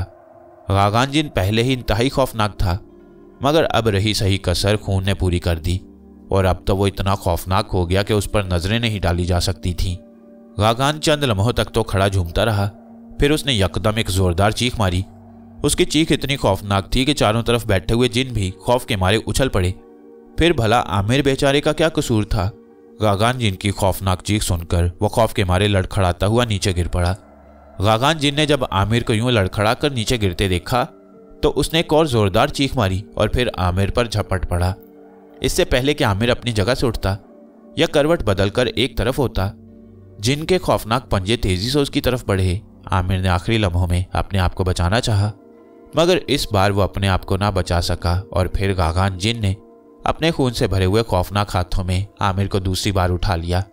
जैसे ही गागान ने आमिर को उठाया, आमिर के मुंह से बेख्तियार एक दर्द भरी चीख निकल गई और आमिर के साथ साथ शहजादी की भी चीख निकल गई और वो भी बेहोश होकर गिर गई, क्योंकि आमिर की मौत का उसे बेहद सदमा हुआ था। बादशाह खुशी से उछलकर खड़ा हो गया और सीढ़ियों पर बैठे हुए बेशुमार जिन भी जोश के मारे उठ खड़े हुए। उनमें से आधों के चेहरे उतर गए, क्योंकि उन्हें शहजादी की वजह से आमिर के साथ हमदर्दी हो गई थी, और बाकी आधों के चेहरे खुशी से सुर्ख हो गए, क्योंकि उनका सिपा सालार गागान जिन आदमजाद से जीत गया था। इससे पहले जब गागान जिन जख्मी होकर नीचे गिरा था तो उन्होंने समझ लिया था कि उनका बहादुर सिपा सालार आदमजाद से शिकस्त खा गया है, मगर उन्होंने देखा कि जो काम गागान जिन की बेपनाह ताकत ना कर सकी, वो काम गागान जिन की खौफनाक चीख ने कर दिखाया। गागान ने जैसे ही आमिर को अपने दोनों हाथों पर उठाया, आमिर के होश उड़ गए, क्योंकि इस बार गागान की गिरफ्त इतनी सख्त थी कि आमिर को अपनी हड्डियां चिटकती हुई महसूस होने लगीं। गागान ने आमिर को पकड़ते ही खुशी से एक जोरदार नारा मारा और फिर तेजी से उसे मुंह की तरफ ले जाने लगा। उसने अपना गार नुमा मुंह पूरी तरह खोला हुआ था और उसके खौफनाक और बड़े बड़े दांत चमक रहे थे। वो शायद आमिर को जिंदा ही चबा जाने का फैसला कर चुका था, और था भी ऐसा ही। आमिर तो उसके लिए एक निवाले से ज्यादा हैसियत नहीं रखता था। जैसे ही आमिर उसके हाथों पर उठता हुआ उसके मुंह के करीब आया, आमिर को कदरे होश आ गया। उसके जहन ने तेजी से काम करना शुरू कर दिया, क्योंकि इतनी बात तो वो भी समझता था कि अगर उसने चंद ही लम्हों में कोई तरकीब ना लड़ाई तो फिर उसे मौत से कोई नहीं बचा सकेगा। दूसरे लम्हे उसके जहन में एक अनोखी तरकीब आ गई, क्योंकि उसने देखा था कि गागान जिन के सर पर चोट लगी हुई थी और माथे के ऊपर खासा बड़ा जख्म था, जिसमें से अभी तक खून तेजी से निकल रहा था। वो समझता था कि इस वक्त गागान जिन के जिस्म में इस जख्म से ज्यादा नाजुक और तकलीफदेह जगह कोई नहीं। अगर इस जगह पर भरपूर चोट लगाई जाए तो शायद उसकी जान बच जाए। चुनाचे जैसे ही गागान जिन उसे मुंह के करीब ले गया, आमिर ने, जिसके दोनों हाथ आजाद थे, पूरी कुव्वत से एक जोरदार मुक्का गागान जिन के जख्म पर जमा दिया। अगर वैसे आमिर गागान जिन को मुक्का मारता तो शायद उस पर कतई कोई असर ना होता, मगर इस वक्त इस लंबे चौड़े जख्म से गागान जिन को भी बेहद तकलीफ हो रही थी। चुनाचे जैसे ही आमिर ने अपनी पूरी कुव्वत से मुक्का मारा, आमिर की मुट्ठी उसके जख्म में घुसती चली गई और उसके साथ तकलीफ और दर्द की एक तेज लहर गागान जिन के जिस्म में दौड़ती चली गई कि बेख्तियार उसके मुंह से एक भयानक चीख निकल गई और उसने आमिर को छोड़कर अपना सर थाम लिया। तकलीफ की इंतहाई ज्यादती की बिना पर उसे शायद आमिर का एक लम्हे के लिए ख्याल भी ना रहा, और इसी लम्हे ने आमिर की जिंदगी बचा ली। जैसे ही गागान जिन ने उसे छोड़ा, वो एक झटके से नीचे गिरा और फिर उसने उठकर भागने में कतई कोई देर नहीं की, क्योंकि किसी भी लम्हे गागान जिन को होश आ सकता था। आमिर का मुक्का चूंकि ऐन जख्म के दरमियान में पड़ा था, इसलिए वो और ज्यादा खुल गया और उसके जख्म से खून पहले से भी ज्यादा तेजी से उबलने लगा और गागान जिन अपना सर पकड़े खड़ा झूमता रहा। उसके दिमाग पर अब तेजी से अंधेरा छाता चला जा रहा था। वो शायद बेहोश होने लगा था। बहार आलम होश में आओ, आमिर बच गया है। मलका ने, जो शहजादी के करीब बैठी हुई थी, ये सारा तमाशा देख रही थी, शहजादी को झंझोड़ते हुए कहा, और शहजादी आमिर के बचने का सुनकर फौरन ही होश में आ गई। उसे यकीन नहीं आ रहा था कि आमिर जख्मी और गुस्से से पागल हुए गागान जिन के हत्थे चढ़ने के बावजूद भी बच सकता है। मगर जैसे ही उसने आंखें खोली, उसकी आंखें हैरत से फटी की फटी रह गईं, क्योंकि वाकई आमिर एक तरफ खड़ा था और गागान जिन अपना सर दोनों हाथों में पकड़े खड़ा झूम रहा था। उसकी हालत से ऐसा मालूम हो रहा था कि जैसे अब गिरा और अब गिरा। ये कैसे हो गया अम्मी जान? आमिर की जान कैसे बच गई? शहजादी ने हैरत से पूछा और मलका ने उसे तमाम किस्सा बतला दिया। देखा, मैं ना कहती थी कि आदमजादे बेहद अक्लमंद होते हैं। अब आपको यकीन आया? शहजादी ने खुशी से सुरख होते हुए कहा। हाँ बहार आलम, वाकई तुम्हारा इंतखाब लाजवाब है। मलका भी आमिर की अक्लमंदी और बहादुरी की कायल हो चुकी थी। बादशाह की उम्मीदों पर पानी पड़ गया और वह दोबारा फर्श पर बैठ गया आमिर उसकी उम्मीदों से कहीं ज्यादा चालाक, फुर्तीला और अक्लमंद निकला। गागान अगर बेहोश होकर गिर जाता तो वह वाकई शिकस्त खा चुका था और अपनी कसम के मुताबिक उसे तमाम उम्र आमिर का गुलाम बनकर रहना पड़ता। मगर गागान जो खड़ा झूम रहा था अचानक तनकर सीधा हो गया। उसने अपने सर से हाथ हटाए और फिर एक हाथ से अपनी आंखों पर जम जाने वाला खून साफ किया। उसका तमाम जिस्म अब उसके अपने खून से रंगीन हो चुका था। शायद उसने अपने दिमाग पर छा जाने वाले अंधेरे पर काबू पा लिया, क्योंकि बहरहाल वो एक जिन था। उसकी कुव्वत बर्दाश्त भी इंसानों से कई गुना ज्यादा थी। आंखें साफ करके उसने इंतहाई गुस्सीली नजरों से दूर खड़े आमिर को देखा और फिर उसके चेहरे के नकूश खौफनाक हद तक बिगड़ते चले गए। वो शायद अपनी आखिरी कुव्वत जमा करके आमिर पर हमला करना चाहता था। आमिर भी उसे होश में आते देखकर चौकन्ना हो गया। वो इस खौफनाक जिन की खौफनाक कुव्वत बर्दाश्त पर भी हैरान था कि इतना बड़ा जख्म खाने और शेरों के हिसाब से खून निकल जाने के बावजूद वो अभी तक होश में है। और उसे यह भी पता था कि अगर अब वो उसके हत्थे चढ़ गया तो गागान एक लम्हा ज़ाया किए बगैर उसकी टांगें चीर देगा। चुनाचे जैसे ही गागान उसकी तरफ बढ़ा, वो मैदान के किनारे की तरफ भागने लगा। मगर गागान अब चोट खा चुका था, इसलिए वो आमिर के पहले वाले दाव में भला कब आता। चुनाचे वो बड़ी फुर्ती और चौकन्नेपन के साथ आमिर के पीछे दौड़ रहा था। उसके कदम लड़खड़ा रहे थे, इसलिए उसकी रफ्तार में ज्यादा तेजी नहीं थी। मगर फिर भी आमिर और उसके दरमियान फासला लम्हा ब लम्हा कम से कम होता चला जा रहा था, क्योंकि जिनके कदम आमिर से 10 गुना ज्यादा बड़े थे। आमिर ने सोचा कि इस बार नई तरकीब इस्तेमाल की जाए, वरना बात नहीं बनेगी। चुनाचे वो मैदान के किनारे तक भागता चला गया। अब गागान भी उसके करीब पहुंच चुका था। फिर जैसे ही मैदान खत्म हुआ, गागान ने अचानक झपटा मारा, मगर आमिर पहले से ज्यादा होशियार था, इसलिए यकदम वो बैठ गया और गागान जो पूरी तेजी से उसे पकड़ने के लिए नीचे झुका था, झटका खाकर आगे बढ़ गया और आमिर उसकी टांगों के दरमियान में से निकल गया। दूसरे लम्हे आमिर फुर्ती से उठ खड़ा हुआ और इससे पहले कि गागान समझता, आमिर ने उछलकर पूरी कुव्वत से अपनी दोनों टांगे गागान की कमर में मार दी और गागान जिन जो पहले ही अपना तवाजुन खो चुका था, हल्का सा झटका खाकर अपना बाकी तवाजुन भी खो बैठा और फिर वो हाथ टेकता ही रह गया और उसका सर एक बार फिर बड़े जोर से सीढ़ियों के किनारे से टकरा गया। और ये टक्कर गागान के लिए कारी साबित हुई, क्योंकि टक्कर खाकर वो जैसे ही गिरा जमीन पर पड़ा ही रह गया। उसका तमाम जिस्म एक बार तड़पकर बेहिस्सो हरकत हो गया। वो बेहोश हो चुका था और आमिर, जिसके पास कोई हथियार भी नहीं था, अपने से 1000 गुना ज्यादा ताकतवर और बड़े जिन को मुकाबले में सिर्फ अपनी फुर्ती, हिम्मत, हौसले, बहादुरी और अल्लाह की मदद से शिकस्त दे चुका था। गागान जिन के बेहोश होते ही तमाम जिन उठ खड़े हुए। उन सब के मुंह से बेख्तियार आमिर जिंदाबाद के नारे निकलने लगे। वो सब आमिर की बहादुरी के दिल से कायल हो चुके थे। बादशाह को भी उठकर आमिर की जीत और गागान की शिकस्त का ऐलान करना पड़ा और साथ ही उसने तमाम जिन्नों को यह भी बतला दिया कि गागान अपनी कसम के मुताबिक अब सारी उम्र के लिए आमिर का गुलाम हो गया है। तो क्या अब शहजादी बहार आलम इस आदमजादे से शादी करेगी? एक बूढ़े जिन ने उठकर पूछा। अभी सिर्फ 2 शर्तें पूरी हुई हैं, तीसरी शर्त बाकी है। तीसरी शर्त के मुताबिक अब इस आदमजादे आमिर को कोकाफ की सबसे बड़ी जादूगरनी चड़बीला के जादू का मुकाबला करना पड़ेगा और ये अगर चड़बीला को भी शिकस्त दे दे तो फिर इसकी शादी शहजादी बहार आलम से हो जाएगी। मगर क्या ये नौजवान जादू जानता है? उसी बूढ़े ने दूसरा सवाल किया। उसे शायद आमिर से बहुत ज्यादा हमदर्दी हो गई थी। हमें नहीं मालूम, बहरहाल ये जादू जानता है या नहीं, इसे चड़बीला जादूगरनी का मुकाबला करना ही पड़ेगा। बादशाह ने फैसला कुन लहजे में कहा और वापसी के लिए मुड़ गया। शहजादी गागान जिनकी शिकस्त का ऐलान होते ही भागती हुई मैदान में आई और बेख्तियार आमिर से लिपट गई। तुम बेहद बहादुर हो मेरे आमिर, तुम बेहद अक्लमंद हो। तुमने एक नामुमकिन काम कर दिखाया है। तुमने मेरा सर पूरे कोकाफ में बुलंद कर दिया है। शहजादी ने आमिर से सरगोशी करते हुए कहा। उसका चेहरा खुशी से फटा पड़ रहा था। बस ये अल्लाह ही की मदद थी कि मैंने गागान को शिकस्त दे दी, वरना भला ये कैसे मुमकिन था। आमिर ने उसे अपने आप से अलहदा करते हुए नरम लहजे में कहा, क्योंकि इतने जिन्नों में शहजादी का उससे यूं लिपटने पर उसे शर्म आ रही थी। मगर शायद कोकाफ में इसे बुरा नहीं समझा जाता था, इसलिए किसी ने भी ख्याल नहीं किया। जिन्हों ने आगे बढ़कर जमीन पर पड़े हुए बेहोश गागान जिन को उठाया और फिर उसे उसके महल की तरफ ले गई। शाही हकीम भी वहां पहुंच गया ताकि गागान जिन की मरहम पट्टी कर सके और उसे होश में ला सके। आओ आमिर, हम अपने कमरे में चलें, शहजादी ने आमिर का हाथ पकड़ते हुए कहा। अभी तो तीसरी शर्त बाकी है और मैं तो जादू जानता ही नहीं, भला चड़बीला जादूगरनी से कैसे मुकाबला करूंगा? आमिर ने कुछ सोचते हुए कहा। सब ठीक हो जाएगा आमिर, मुझे यकीन है कि तुम जरूर चड़बीला जादूगरनी को भी शिकस्त दे दोगे। फिर हम तुम शादी कर लेंगे। शहजादी ने उसका हौसला बढ़ाते हुए कहा। अच्छा, अल्लाह मालिक है, वह ज़रूर मेरी मदद करेगा और मैं चड़बीला जादूगरनी को भी शिकस्त दे दूंगा। आमिर ने हौसले से काम लेते हुए कहा और वह दोनों मैदान से निकलकर इमारत की तरफ चल पड़े। गागान को मुकाबले में शिकस्त खाए दूसरा दिन हो चुका था।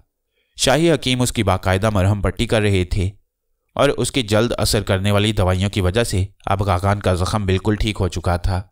इस वक्त भी वह अपने महल के एक खास कमरे में बैठा कुछ सोच रहा था कि एक जिन मुलाजिम अंदर दाखिल हुआ। उसने बड़े मुअद्दबाना लहजे में झुककर कहा, हजूर, शहजादी बहार आलम और आदमजादा मुलाकात की इजाज़त चाहते हैं। गागान जिन यह सुनकर चौंक पड़ा और फिर मुलाजिम से कहा, उन्हें मेरे पास ले आओ। और मुलाजिम यह सुनकर तेजी से बाहर निकल गया। थोड़ी देर बाद शहजादी बहार आलम और आमिर कमरे में दाखिल हुए। गागान जिन ने उठकर उनका इस्तकबाल करना चाहा, मगर शहजादी बहार आलम तेजी से आगे बढ़कर अपने चचा से लिपट गई। उसकी आंखों से आंसू निकल रहे थे। मुझे अफसोस है चचा जान, आपको मेरे लिए तकलीफ उठानी पड़ी। शहजादी बहार आलम ने गागान जिन से मुखातिब होकर कहा। कोई बात नहीं बहार आलम, गागान ने उसे अपने से अलहदा करते हुए कहा। आमिर जो करीब ही खामोश खड़ा था, शहजादी के अलहदा होते ही बड़े मुअद्दबाना लहजे में बोला, मुझे माफ़ कर दीजिए चचा गागान जिन, मैंने गुस्ताखी की है, मगर क्या करूं, शहजादी बहार आलम के लिए मुझे ऐसा करना पड़ा। आमिर ने बाकायदा हाथ जोड़कर मुआफ़ी मांगते हुए कहा। अरे नहीं आमिर मियाँ, भला इसमें तुम्हारा क्या कसूर है? तुमसे शिकस्त खाकर मैं जिंदा तो हूँ, लेकिन जिस तरह मुझे गुस्सा आया था, अगर तुम शिकस्त खा जाते तो शायद जिंदा ना रहते और मुझे हमेशा अपनी बेटी शहजादी बहार आलम से शर्मिंदा रहना पड़ता। गागान जिन ने उसे खींचकर अपने गले से लगाते हुए कहा और आमिर उसके गले से लिपटा हुआ यूं महसूस हो रहा था जैसे किसी बहुत बड़े शैतीर से कोई छिपकली चिमटी हुई हो। गागान जिन ने आमिर के सर पर मोहब्बत से हाथ फेरा और फिर उसे अलहदा करके पलंग पर बिठा लिया। शहजादी भी पलंग पर ही बैठ गई। ये सब कसूर अब्बा जान का है, उन्होंने जानबूझकर ये शर्त लगाई थी। उन्हें पता था कि आप मुझसे कितनी मोहब्बत करती हैं और फिर उन्हें यह भी मालूम था कि आमिर आपसे मुकाबला नहीं कर सकेगा। उन्होंने सोचा कि कहीं आप उन्हें आमिर से मेरी शादी पर मजबूर ना कर दें, इसलिए उन्होंने ये चाल चली। शहजादी को अपने वालिद पर गुस्सा आ रहा था। ऐसे नहीं कहते बेटी, वह तुम्हारे वालिद हैं, ये शर्तें तुम्हारे वालिद ने नहीं लगाईं, वह तो तुम्हारी खुशी में खुश हैं। अलबत्ता ये शर्तें शुरू से ही चली आ रही हैं।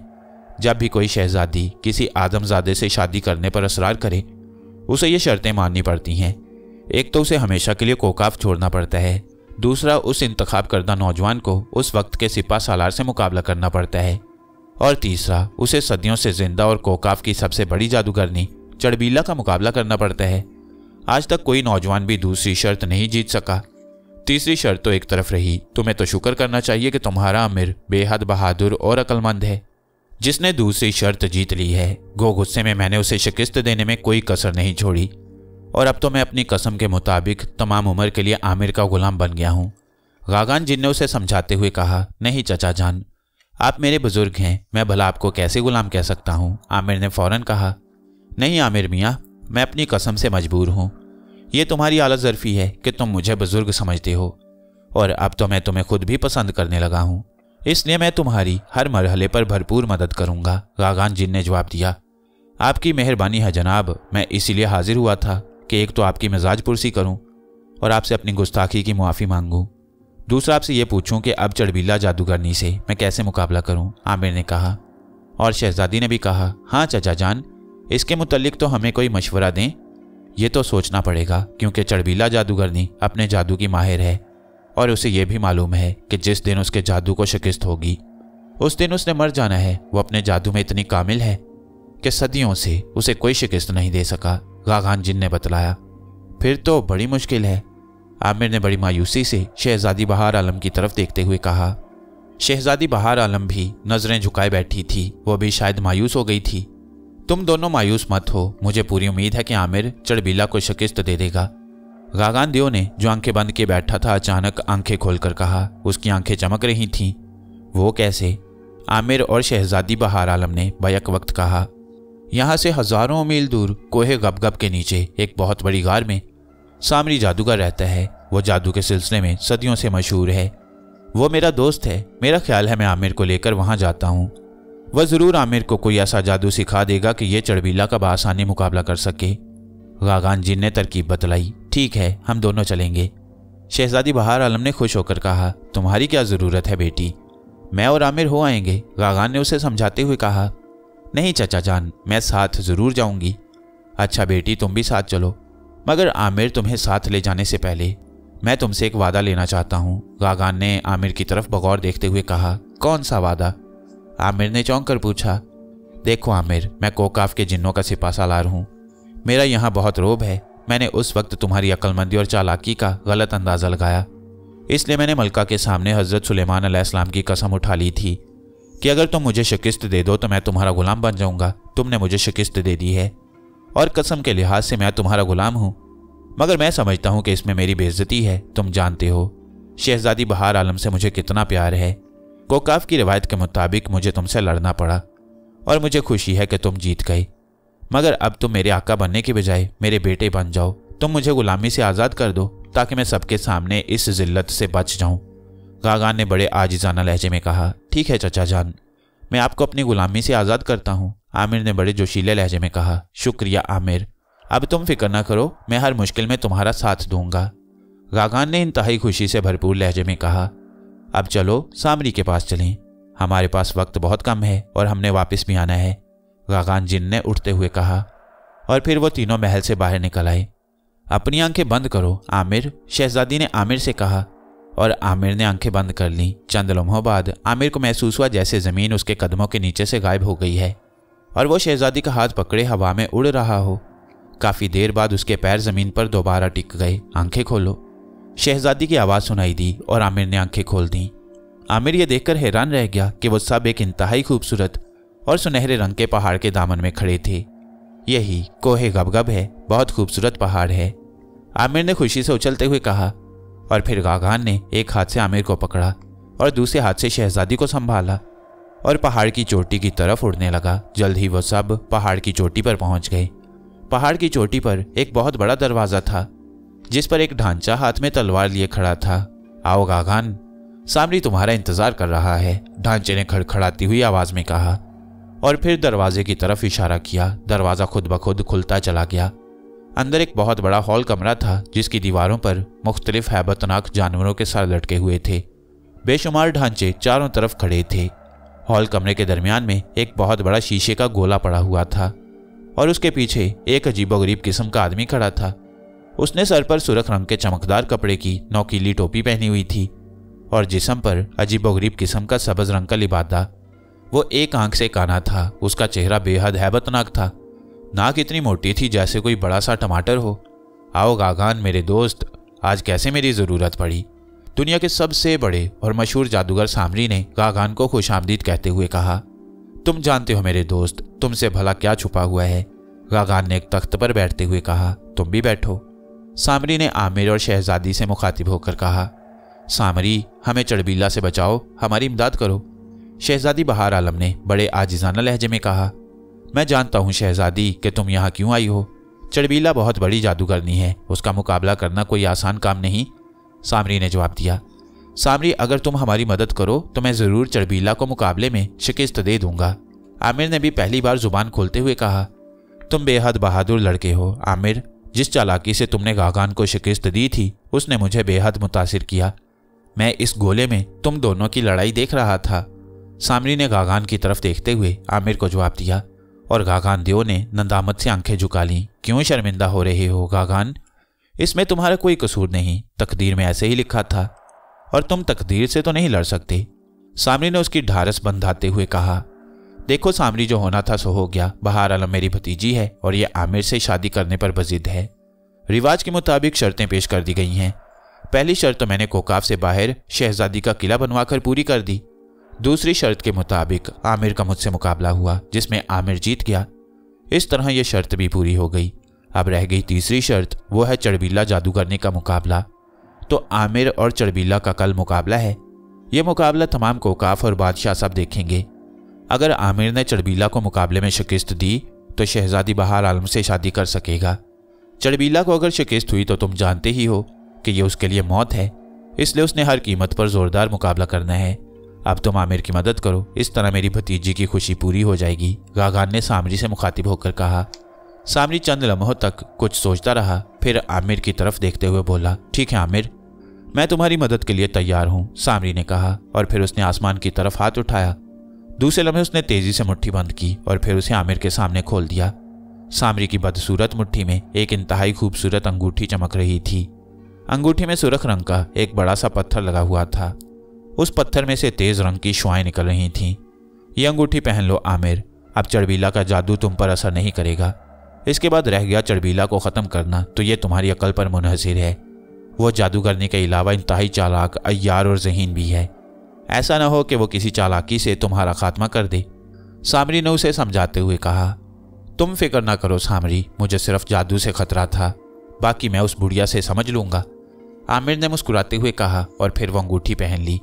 सामरी ने सामने पड़े हुए गोले पर हाथ फेरा और दूसरे लम्हे वो गोला रोशन हो गया। गोले में एक इंतहाई बूढ़ी मगर बेहद खौफनाक शक्ल वाली बुढ़िया खड़ी नजर आई। बुढ़िया के गले में इंसानों और जिन्नों की खोपड़ियों का हार पड़ा हुआ था। आमिर बगौर उसे देख रहा था। बुढ़िया की आंखों में बेपनाह चमक थी। तुमने आमिर को अंगूठी देकर अच्छा नहीं किया सामरी, तुम्हारी और मेरी कोई दुश्मनी नहीं थी, मगर अब तुमने खुद ही दुश्मनी का आगाज कर दिया है, चड़बीला की आवाज़ कमरे में सुनाई दी। सामरी ने जवाब में एक जोरदार कहका लगाया, बुढ़िया तुम जानती हो, मुझे किसी ऐसे मौके की तलाश थी कि कोई अक्लमंद और चालाक आदमजाद तुमसे मुकाबला करे और मैं उसकी मदद करूं। तुमने मेरे बाप को मुकाबले में मारा था, उस दिन से मैंने तुमसे इंतकाम लेने की कसम खाई हुई थी, लेकिन जादूगरों के कानून के मुताबिक मैं तुमसे बराह रास्त मुकाबला नहीं कर सकता था, इसलिए मैंने इंतजार किया। अब आमिर तुम्हारे मुकाबले में आया है और मैं इसकी भरपूर मदद करूंगा। मुझे उम्मीद है कि यह तुम्हारा अच्छी तरह मुकाबला करेगा, सामरी ने गुस्से से पुकारते हुए कहा और फिर गोले पर हाथ फेर कर उसे तारीक कर दिया। अब तुम जाओ आमिर और देखो, हर तरह से होशियार होकर चड़बीला से मुकाबला करना, वो बेइंतहा चालाक है। तुमने अगर जरा सी भी गलती कर दी तो वो तुम्हें वहीं ख़त्म कर देगी। सामरी ने आमिर के कंधे पर हाथ रखते हुए कहा, तुम बेफिक्र रहो सामरी, मैं उसे हर कीमत पर ख़त्म कर दूंगा। आमरी ने शहजादी बहार आलम की तरफ देखते हुए कहा और फिर गागान जिन समेत वो सामरी के किले से बाहर निकल आए। गागान जिन ने उन दोनों को अपनी कमर पर लादा और फिर फिजा में उड़ने लगा। उसकी रफ्तार इंतहाई तेज थी और फिर थोड़ी ही देर बाद वो कोकाफ में शाही किले के सामने पहुंचकर उतर गया। अब तुम जाओ और थोड़ा सा आराम कर लो, चड़बीला के साथ मुकाबले का वक्त नज़दीक आ रहा है। गागान दियो ने आमिर से मुखातिब होकर कहा, ठीक है, अब मैं मुकाबले के लिए तैयार हूँ, आमिर ने जवाब दिया और फिर शहजादी बहार आलम का हाथ पकड़कर शाही किले में दाखिल हो गया। अंगूठी उसकी उंगली में चमक रही थी। ये कोहकाफ का एक बहुत बड़ा मैदान था और चारों तरफ दियो और परियां बैठी हुई नजर आ रही थीं। एक तरफ शाही तख्त बिछा हुआ था जिस पर बादशाह और मलका बैठे हुए थे। करीब ही एक बहुत बड़ी कुर्सी पर गागान जिन भी बैठा था। आमिर से शिकस्त खाने के बावजूद उसके रोब का वही आलम था और तमाम दियो भी इस बात को अच्छी तरह जानते थे कि आमिर ने अपनी अक्लमंदी और चालाकी से गागान को शिकस्त दी है, वरना ताकत के लिहाज से आदमजाद तो एक तरफ रहे, जिन भी उसे शिकस्त नहीं दे सकते, और आदमजाद जैसी अक्ल अब जिन कहाँ से ले आए। इतने में एक शोर मच गया और तमाम जिन्नों और परियों के चेहरों पर खौफ के आसार नजर आने लगे। चड़बीला जादूगरनी आ रही है, एक ने कहा और फिर दियों ने रास्ता छोड़ दिया और फिर एक इंतहाई बूढ़ी औरत सफ़ेद रंग का बड़ा सा चोगा पहने हुए मैदान में आ गई। उसके गले में इंसानों और जिन्नों की खोपड़ियों का हार था। उसने एक हाथ में एक गुर्जनुमा बहुत बड़ी हड्डी उठाई हुई थी और दूसरे हाथ में एक बहुत बड़ी छड़ी पकड़ी हुई थी। मैदान में आकर वो सीधी बादशाह के सामने पहुंची। सलाम हो बादशाह सलामत, चड़बीला जादूगरनी ने कहा। तुम्हें भी सलाम हो चड़बीला, क्या तुम पूरी तरह तैयार होकर आई हो? तुमने इस आदमजाद को हर कीमत पर शिकस्त देनी है ताकि वो मेरी बेटी बहार आलम से शादी ना कर सके, बादशाह ने चड़बीला को समझाते हुए कहा। आप बेफिक्र रहें बादशाह सलामत, इस आदमजाद की लाश चंद लम्हों में आपके सामने पड़ी होगी, चड़बीला ने बड़े फख्र से कहा और फिर पीछे हटती चली गई। वो अब आमिर का इंतजार कर रही थी। थोड़ी देर बाद शहजादी बहार आलम और आमिर भी मैदान में दाखिल हुए। आमिर ने बादशाह सलामत के सामने आकर बड़े अदब से सलाम किया और बोला, मुझे इजाज़त है बादशाह सलामत कि मैं चड़बीला से मुकाबला शुरू करूं? हाँ इजाज़त है, बादशाह ने बड़े रोबदार लहजे में कहा और आमिर चड़बीला की तरफ मुड़ गया। शहजादी बहार आलम मलका के पास बैठ गई। तमाम जिन और परियां बड़ी हैरत से इस मुकाबले को देख रहे थे। आओ आओ आदमजाद, तुम्हारी मौत मेरे ही हाथों लिखी हुई थी, बूढ़ी जादूगरनी ने बड़े रोबदार लहजे में कहा। बूढ़ी चुड़ैल, तुम बहुत दिन जिंदा रह चुकी हो, अब तुम्हें मरना चाहिए और तुम्हारी मौत मेरे हाथों लिखी हुई है, आमिर ने आगे बढ़ते हुए कहा। जैसे ही वो करीब पहुंचा, जादूगरनी तेजी से आगे बढ़ी और फिर उसने पूरी कुव्वत से हाथ में पकड़ा हुआ हड्डी का गुर्ज उसकी तरफ फेंक दिया। गुर्ज हवा में उड़ता हुआ आमिर की तरफ बढ़ा। उसकी रफ्तार बेहद तेज थी और आमिर तेजी से नीचे बैठ गया। गुर्ज उसके सर पर से गुजरता हुआ आगे बढ़ गया। अगर आमिर को एक लम्हे की भी देर हो जाती तो यकीनन गुर्ज उसके सर पर पड़ता और जाहिर है आमिर का सर सैकड़ों टुकड़ों में तकसीम हो जाता। गुर्ज साए की आवाज निकालता हुआ आगे बढ़ गया और आमिर तेजी से उठ खड़ा हुआ, मगर दूसरे लम्हे वो हैरान रह गया क्योंकि गुर्ज आगे बढ़ते बढ़ते अचानक रुक गया और फिर पलटकर दोबारा आमिर की तरफ आने लगा। इधर चड़बीला ने दूसरे हाथ में पकड़ी हुई छुरी पूरी कुव्वत से आमिर की तरफ फेंक दी। अब आमिर दरमियान में फंस कर रह गया। एक तरफ से गुर्ज उसकी तरफ बढ़ रहा था और दूसरी तरफ से छुरी उसकी तरफ आ रही थी। अगर वह गुर्ज से बचता तो छुरी उसके जिस्म में घुस जाती और अगर छुरी से बचता तो गुर्ज उसके सर को पाश पाश कर देता। अब उसकी मौत यकीनी हो गई। वह हैरान और परेशान दरमियान में खड़ा था और गुर्ज और छुरी दोनों तेजी से उसकी तरफ बढ़ रहे थे।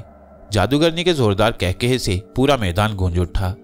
शहजादी ने खौफ के मारे आंखें बंद कर लीं। आमिर उसी तरह खड़ा था और एक तरफ से छुरी और दूसरी तरफ से गुर्ज दोनों तेजी से उसकी तरफ बढ़ रहे थे और फिर पलक झपकने का फासला रह गया तो आमिर यकदम इतनी तेजी से जमीन पर बैठ गया जैसे बिजली कौंध गई हो और दूसरे लम्हे मैदान एक जोरदार धमाके से गूंज उठा। छुरी और गुर्ज एक दूसरे से टकरा गए। उनके टकराने से बिजली सी कौंधी और फिर वहां धुआं उठा और दूसरे लम्हे वहां ना गुर्ज था और ना ही छुरी। शाबाश आमिर, शाबाश, तुमने अपनी अक्लमंदी से चड़बीला का पहला खतरनाक वार जाया कर दिया है। ये छुरी और गुर्ज टकराने से ही तबाह हो सकते थे। सामरी जादूगर की आवाज आमिर के कानों में आई और आमिर तेजी से उठ खड़ा हुआ। सामरी की शाबाश सुनकर उसकी हिम्मत बढ़ गई। उसने देखा कि बुढ़िया के चेहरे पर पहला वार नाकाम होते देखकर मायूसी सी छा गई। अब चड़बीला खाली हाथ थी, उसके दोनों हथियार जाया हो गए थे। आमिर तेजी से उसकी तरफ बढ़ा, मगर दूसरे लम्हे चड़बीला ने हाथ उठाकर उसकी तरफ झटकना शुरू कर दिया। उसके हाथ से आग के शोले निकलकर आमिर की तरफ पड़ने लगे, मगर चूंकि आमिर के हाथ में सामरी की अंगूठी मौजूद थी इसलिए शोले उसके करीब जाकर रुक जाते। मगर बुढ़िया चूंकि अभी तक अपना हाथ झटक रही थी इसलिए शोले उसके चारों तरफ फैलते चले गए। अब आमिर शोलों के दरमियान फंस कर रह गया। शोले अब और ज्यादा भड़कने लगे। गोई आग उसे कोई नुकसान नहीं पहुंचा रही थी, मगर इनकी वजह से गर्मी इतनी बढ़ गई कि आमिर के जिस्म से पसीना बहने लगा और अब तो आमिर को अपने चारों तरफ सिवाय शोलों के और कुछ भी नजर नहीं आ रहा था। और शोले थे कि लम्हा ब लम्हा बढ़ते जा रहे थे। उनकी गर्मी में इजाफा होता जा रहा था और आमिर को यूं महसूस होने लगा जैसे वो जहन्नुम में पहुंच गया हो। गर्मी इतनी बढ़ी कि बेख्तियार उसने अपने कपड़े उतारने शुरू कर दिए। अब उसके जिस्म पर सिर्फ एक निक्कर रह गया था। बाकी तमाम कपड़े उसने उतार फेंके और फिर जैसे ही कपड़े उसके हाथ से अलहदा हुए उनमें आग लग गई और चंद ही लम्हों में वो राख हो गए। आग तेजी से बढ़ती जा रही थी और अब तो आमिर का दिमाग चकराने लगा। उसके जिस्म से बुरी तरह पसीना बह रहा था। उसे नजर आ रहा था कि अगर गर्मी यूं ही बढ़ती रही तो वो थोड़ी देर बाद ही इस गर्मी से मर जाएगा। अब उसके हाथ में पहनी हुई अंगूठी बेहद गर्म हो गई थी और इस अंगूठी के नीचे उसकी उंगली की खाल जलने लग गई। उसने बेख्तियार वो अंगूठी उंगली से उतार ली। अंगूठी इस हद तक गर्म हो चुकी थी कि उसकी उंगलियां जलने लगीं। उसने तड़प कर अंगूठी फेंकनी चाहिए, मगर दूसरे लम्हे उसके जहन में एक ख्याल आ गया और वह अंगूठी फेंकते फेंकते वहीं रुक गया। उसने सोचा कि यह सारा चक्कर सिर्फ उससे अंगूठी उतरवाने के लिए चड़बीला ने खेला था, ताकि वो गर्मी से तंग आकर अंगूठी उतार कर फेंकेगा और दूसरे लम्हे चड़बीला का जादू उस पर छा जाएगा। उसने अंगूठी को अपने जिस्म से निकलने वाले पसीने में डुबो दिया।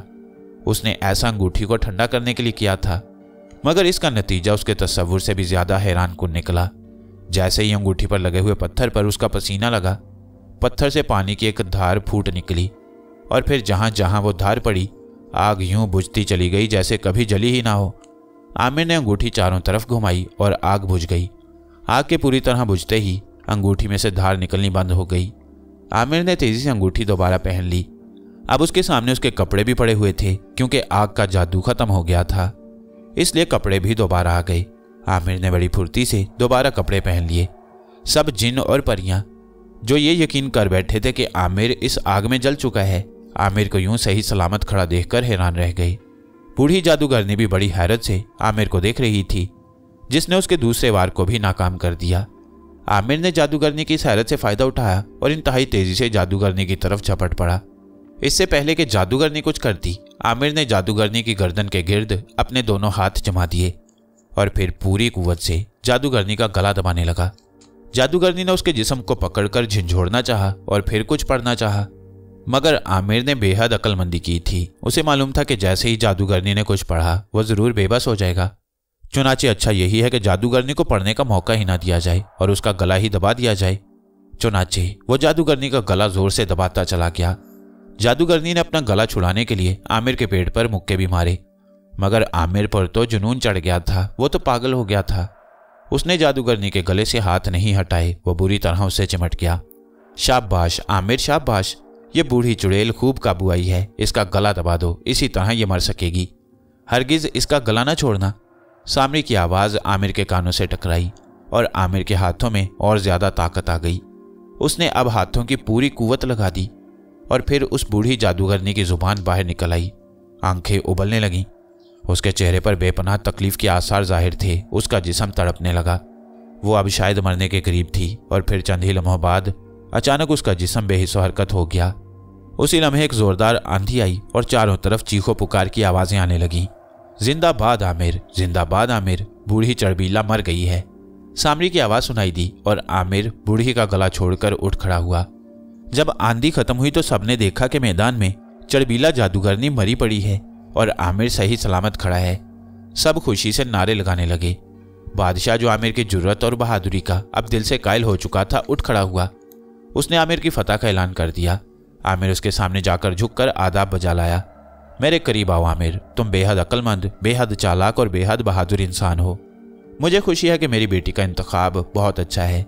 मैं आज ही तुम दोनों की शादी कर दूंगा और इसके अलावा अब मैं बेटी से नाराज नहीं हूँ। शर्त के मुताबिक वो रहेगी कोकाफ से बाहर, मगर जब चाहे तुम्हारे साथ कोकाफ आकर हमसे मिल सकती है, बादशाह ने कहा। और शहजादी खुशी के मारे अपनी माँ से लिपट गई। फिर शाम को पूरे कोकाफ में जश्न हुआ, चिरागां किया गया, परियों का रक्स हुआ और आमिर और शहजादी बहार आलम की शादी हो गई। आमिर, तुम बेहद बहादुर और अक्लमंद हो। मैं तुम्हारी दिल से कदर करता हूँ। जब भी तुम्हें मेरी ज़रूरत पेश आए मुझे याद कर लेना, मैं तुम्हारा काम कर दूंगा, गागान जिन ने आमिर से कहा। और आमिर ने उसका शुक्रिया अदा किया और फिर रात शाही महल में गुजार कर आमिर और शहजादी सुबह वापस अपने किले में आ गए, जहाँ शहजादी की कनीज़ें और मुलाजमाएं जश्न मना रही थीं। वो दोनों बेहद खुशो खुर्रम रहने लगे। एक दिन आमिर को अपने भाइयों का ख्याल आया। उसने बहार आलम से जिक्र किया और भाइयों से मिलने का इरादा जाहिर किया। अल्लाह ताला ने उन दोनों को लालच की सज़ा दी है और अब वो दोनों कोड़ी और भिखारी बन चुके हैं। वो अपनी सारी दौलत जुए में हार गई हैं। शहजादी बहार आलम ने जवाब दिया और फिर उसने हाथ आमिर के सामने कर दिया। आमिर ने उसकी हथेली में देखा कि शहर के मुख्तलिफ दो कोनों में उसके दोनों भाई कोड़ी हुए पड़े हैं। उन पर मक्खियां भिनभिना रही हैं। गुलनाज कहाँ है शहजादी? आमिर ने बेचैनी से पूछा। वो मर चुकी है आमिर। तुम्हारे बड़े भाई ने उसे कत्ल कर दिया क्योंकि उसके नाम की जायदाद बेचकर वह जुआ खेलना चाहता था। उसने मुखालफत की तो तुम्हारे बड़े भाई ने उसे कत्ल कर दिया और फिर उसकी जायदाद भी जुए में हार दी, शहजादी ने बतलाया। लालची और जालिम आदमियों का यही अंजाम होता है, आमिर ने कहा। चंद लम्हों तक खामोश रहने के बाद उसने शहजादी से कहा, शहजादी, मेरे दोनों भाई ठीक नहीं हो सकते, आखिर मेरे भाई हैं। नहीं आमिर, तुम उन दोनों को उनके हाल पर छोड़ दो, उनके लालच और बेईमानी पर। अल्लाह ताला ने उन्हें सज़ा दी है और जिन्हें अल्लाह ताला सज़ा दे उन्हें कोई नहीं बचा सकता, शहजादी ने जवाब दिया और आमिर खामोश हो गया। चंद दिनों बाद सामरी जादूगर वहां आया। उसने आमिर को बेहद मुबारकबाद दी और फिर खुशी में वो अंगूठी भी उसे बख्श दी। जब भी तुम्हें मेरी ज़रूरत पड़े इस अंगूठी पर हाथ रख कर मेरा नाम ले देना, मैं पहुंच जाऊंगा और तुम्हारी पूरी मदद करूंगा, सामरी ने कहा और आमिर ने उसका शुक्रिया अदा किया। शहजादी के होते हुए आमिर को भला क्या ज़रूरत हो सकती थी। शहजादी और आमिर दोनों उस खूबसूरत किले में ऐशो इशरत से ज़िंदगी गुजारने लगे। वो बेहद खुश थे, बेपनाह खुश। जिस तरह वो दोनों खुश थे, अल्लाह ताला उसी तरह सबको खुशो खुर्रम रखे। आमीन।